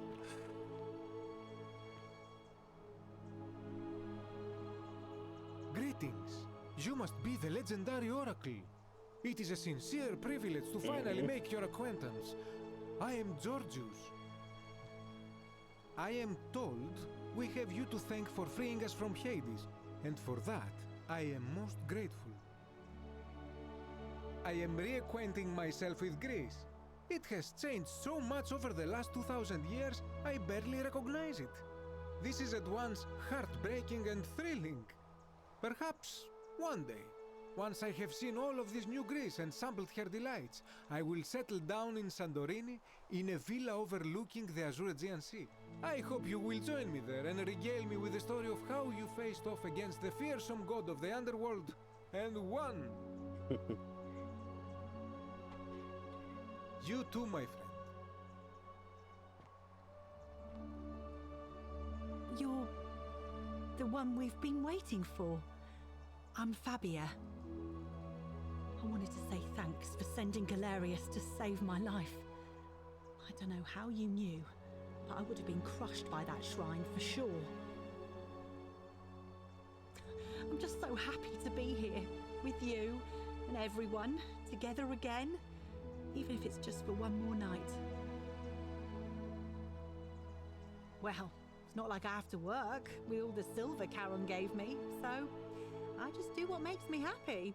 Mostly that means baking for my friends and looking at memes while binging TV shows in yoga pants.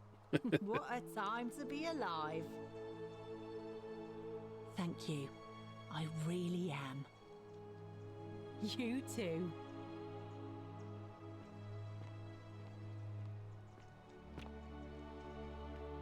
Some soiree, innit? Ah, hello at last. You must be the oracle I've heard so much about. I'm Daisius. Listen, I wanted to express my sincere appreciation for what you did. If it wasn't for you, I'd never been able to sell all those useless old relics I accumulated. Whatever you did in that temple made me a very wealthy man. Thank you. Most gracious of you. I took the money I made from selling my trinkets and started investing in the stock market. That's where the real money is now.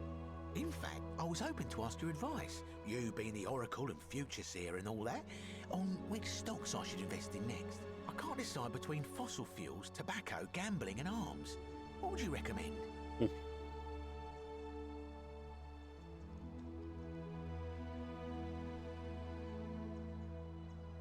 Oh, don't be like that. You can tell your old pal Dacius. I won't take no for an answer. Oh,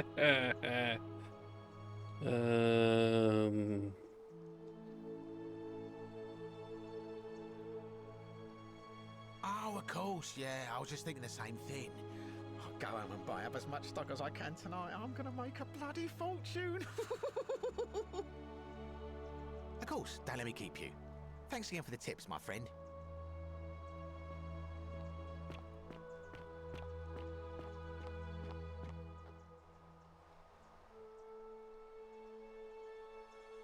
It is an honor to finally meet you, Oracle. You know my name? Oh, of course. You are an Oracle.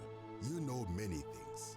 I too would like to offer my thanks for releasing us from that place and for your role in bringing us here. This world is truly wondrous. For a time, I returned to Alexandria, but they have no need of another fisherman, and I came to see there is nothing for me there. Instead, I have decided to follow the custom of your youths and backpack the world. It is a great adventure, and I have met many people from many cultures.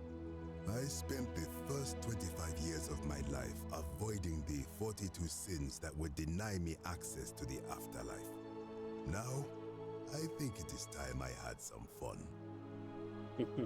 Indeed. Thank you, Oracle.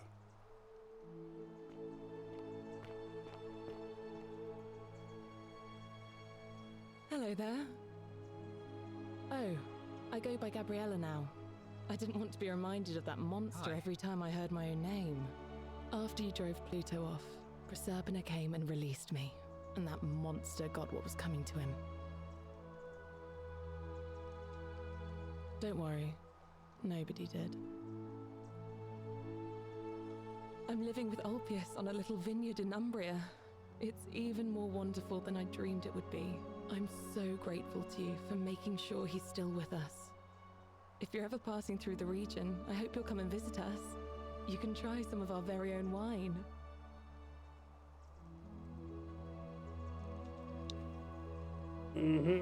I might just do that. Thanks.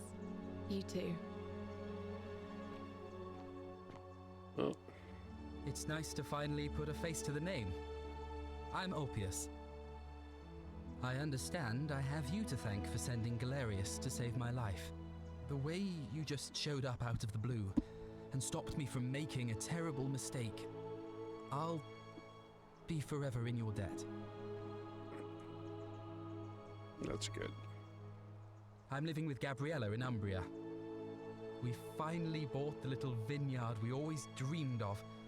It'll be a little while before we know what we're doing, but every day I look at her and this extraordinary new world with all its beauty, and I think, what if I'd given up hope and missed out on all of this? So we're living each day to the fullest. And we end them all the same way, sitting together on our terrace with a glass of our wine, which the locals say is almost drinkable now, and watching the sunset over the rolling hillside. And I couldn't be happier. Oh. Thank you.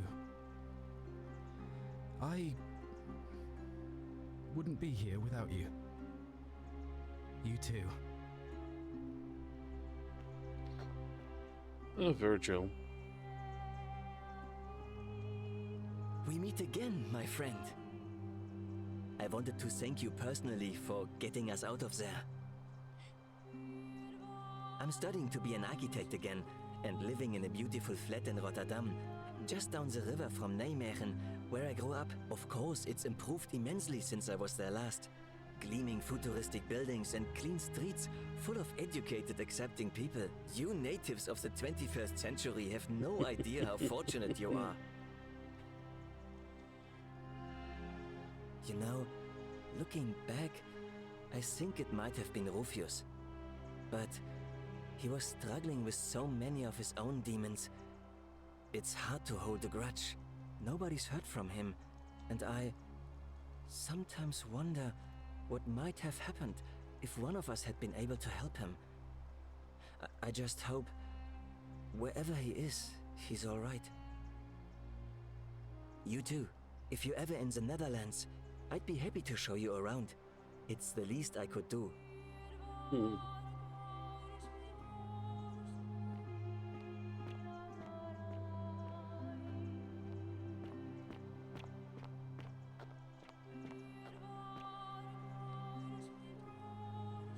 Greetings. Thank you for your kind words and for liberating us all. In all the time I was in the underworld, I never once imagined that I might end up in a place so much like Elysium. I'm recovering. Octavia was kind enough to let me stay with her for a while, at least until I'm well enough to be independent again. Hello there. Ah, you remember that. I'm a little tired of Ovid, but that's all right. I have 2,000 years worth of poetry to catch up on now. I'm already up to the 19th century, and am quite enjoying the work of a fellow named Poe. I think I may have found a kindred spirit. Men have called me mad, but the question is not yet settled whether madness is or is not the loftiest intelligence. And you, farewell, friend.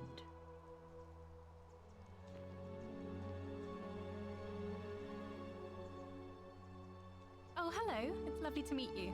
I've heard so much about you. I'm thankful that you're here. I was sure the person who drove off the last pagan god would have more important things to do than visit the likes of us. But thank you for coming and for saving our lives. What you did was extraordinary, and I'll never forget it. I'm living in Rome again, in a charming little flat by the Tiber, not far from my old place. Oh, and I'm training to be a crisis counselor. After you sent Galerius to persuade Ulpius not to take his own life, I was inspired. I just want to spend the rest of my life helping people, like you helped him. Thank you. That means a lot. And you. Oh, and I hope this isn't too forward, but some of us are going out for a drink after this, if you'd like to join us. Wonderful. I'll see you soon.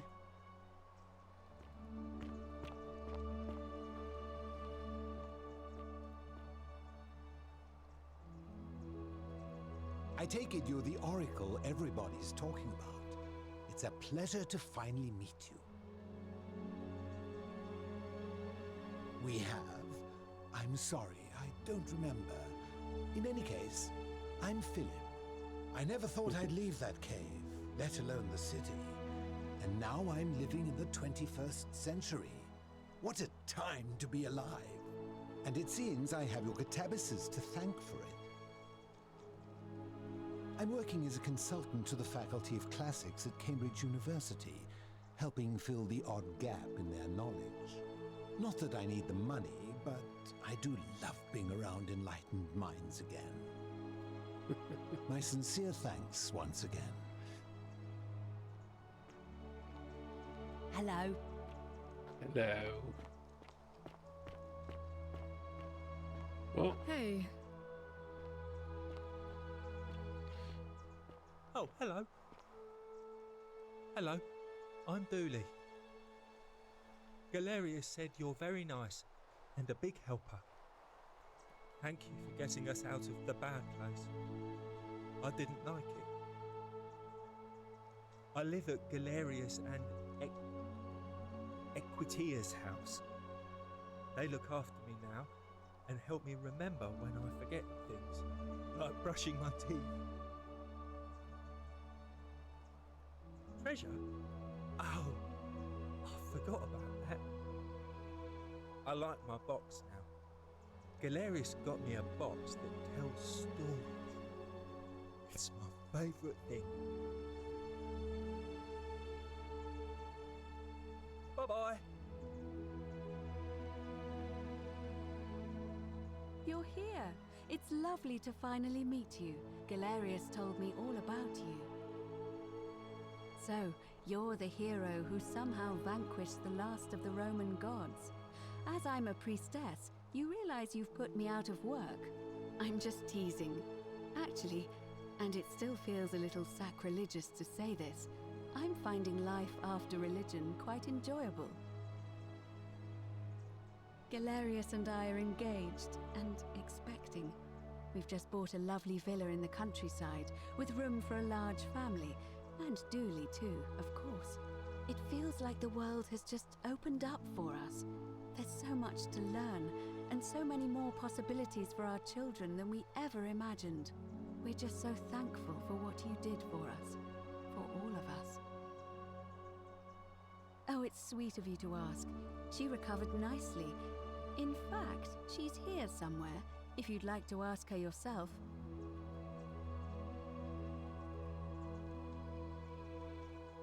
See you at the wedding, I hope.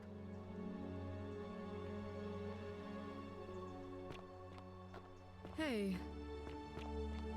Hello. Anything Good evening. else? Oh.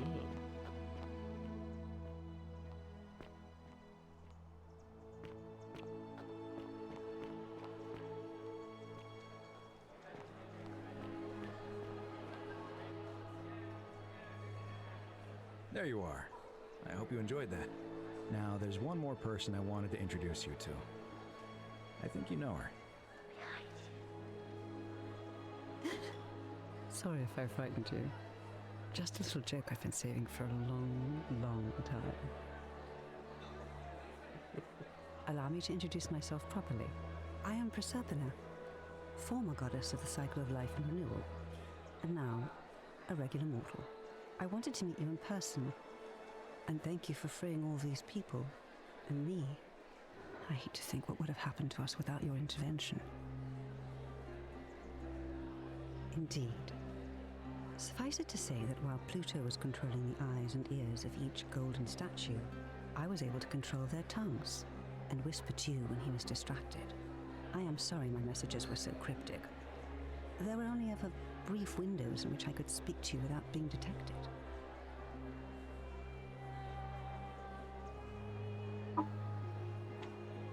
I did. I may have given up my immortality, but I still retain my gifts as the goddess of the cycle of life and renewal. After witnessing Pluto punish countless poor souls over thousands of years, I knew this generation, the final wave, would not survive. So I tried to give them a way to buy more time. A second chance. Rather, as many second chances as they needed to avoid his wrath. So I whispered to Sentius in secret, telling him the prayer required to create a portal in my shrine.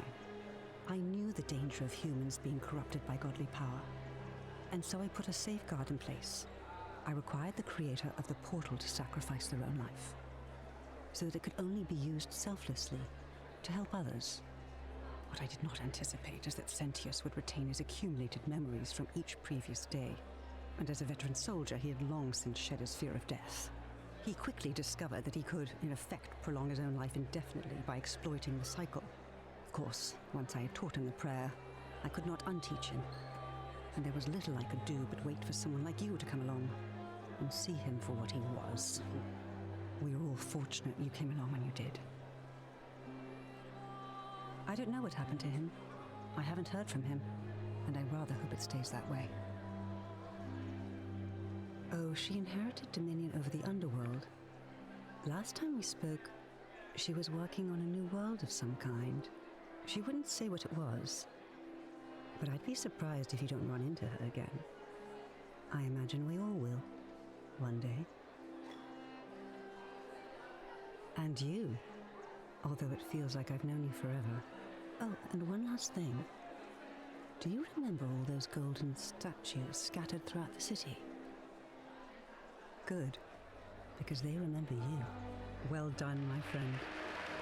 Of all the heroes who ever journeyed to the underworld and returned, none came close to achieving what you did. Hercules, Orpheus, Theseus, and Aeneas would be proud. Oh. Kinda choked me up.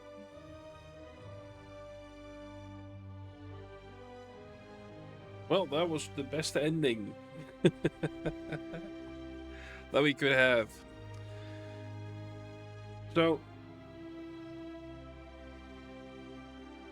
we've done the first ending. And now we've did the really, really happy ending.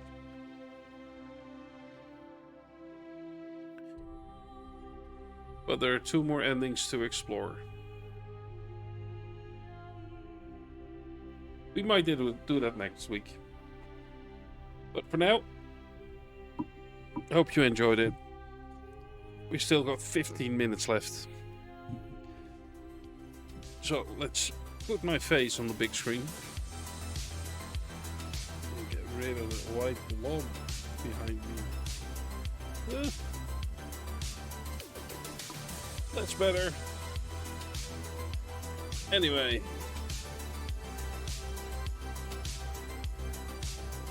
This game has been a ride. And I really love it. And I really want to explore the way of the game further. Because I am curious about ending 2 and 3. However, not today. Maybe we can do it, as I said, we can do this next week. I'm guessing this is the longest ending. I do not think I don't think the other endings would take us long. But we'll have to see. For now,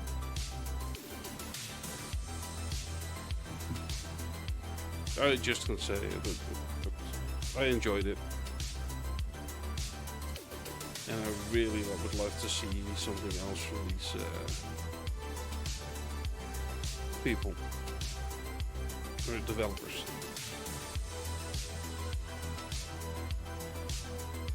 And also, we need to start figuring out what we play next week.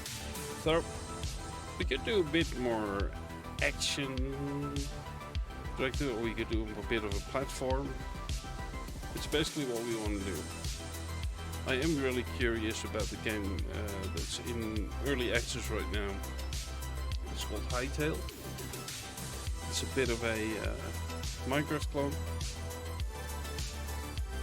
And a lot of people seem to be really, really interested. On the other hand, I've still got a lot of games need to play or haven't played, so we might also do something like Hydrophobia or maybe Styx, Shards of Darkness. That's also a cool thing, but we'll have to figure it out. For now,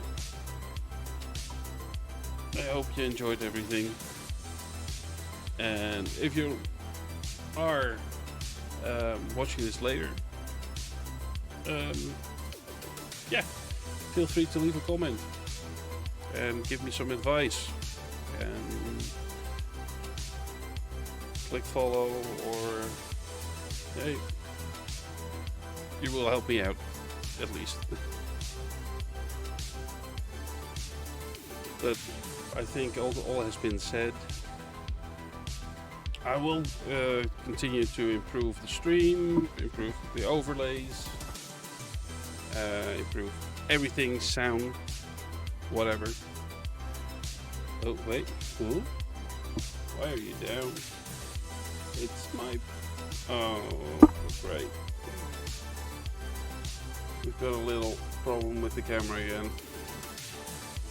Okay, let's keep it like this. Well, even the camera is saying time to go to bed. So, for me, it was fun having you here. Until next time. Until tomorrow, where we will continue we will continue with Resident Evil. Until then, ta-ta.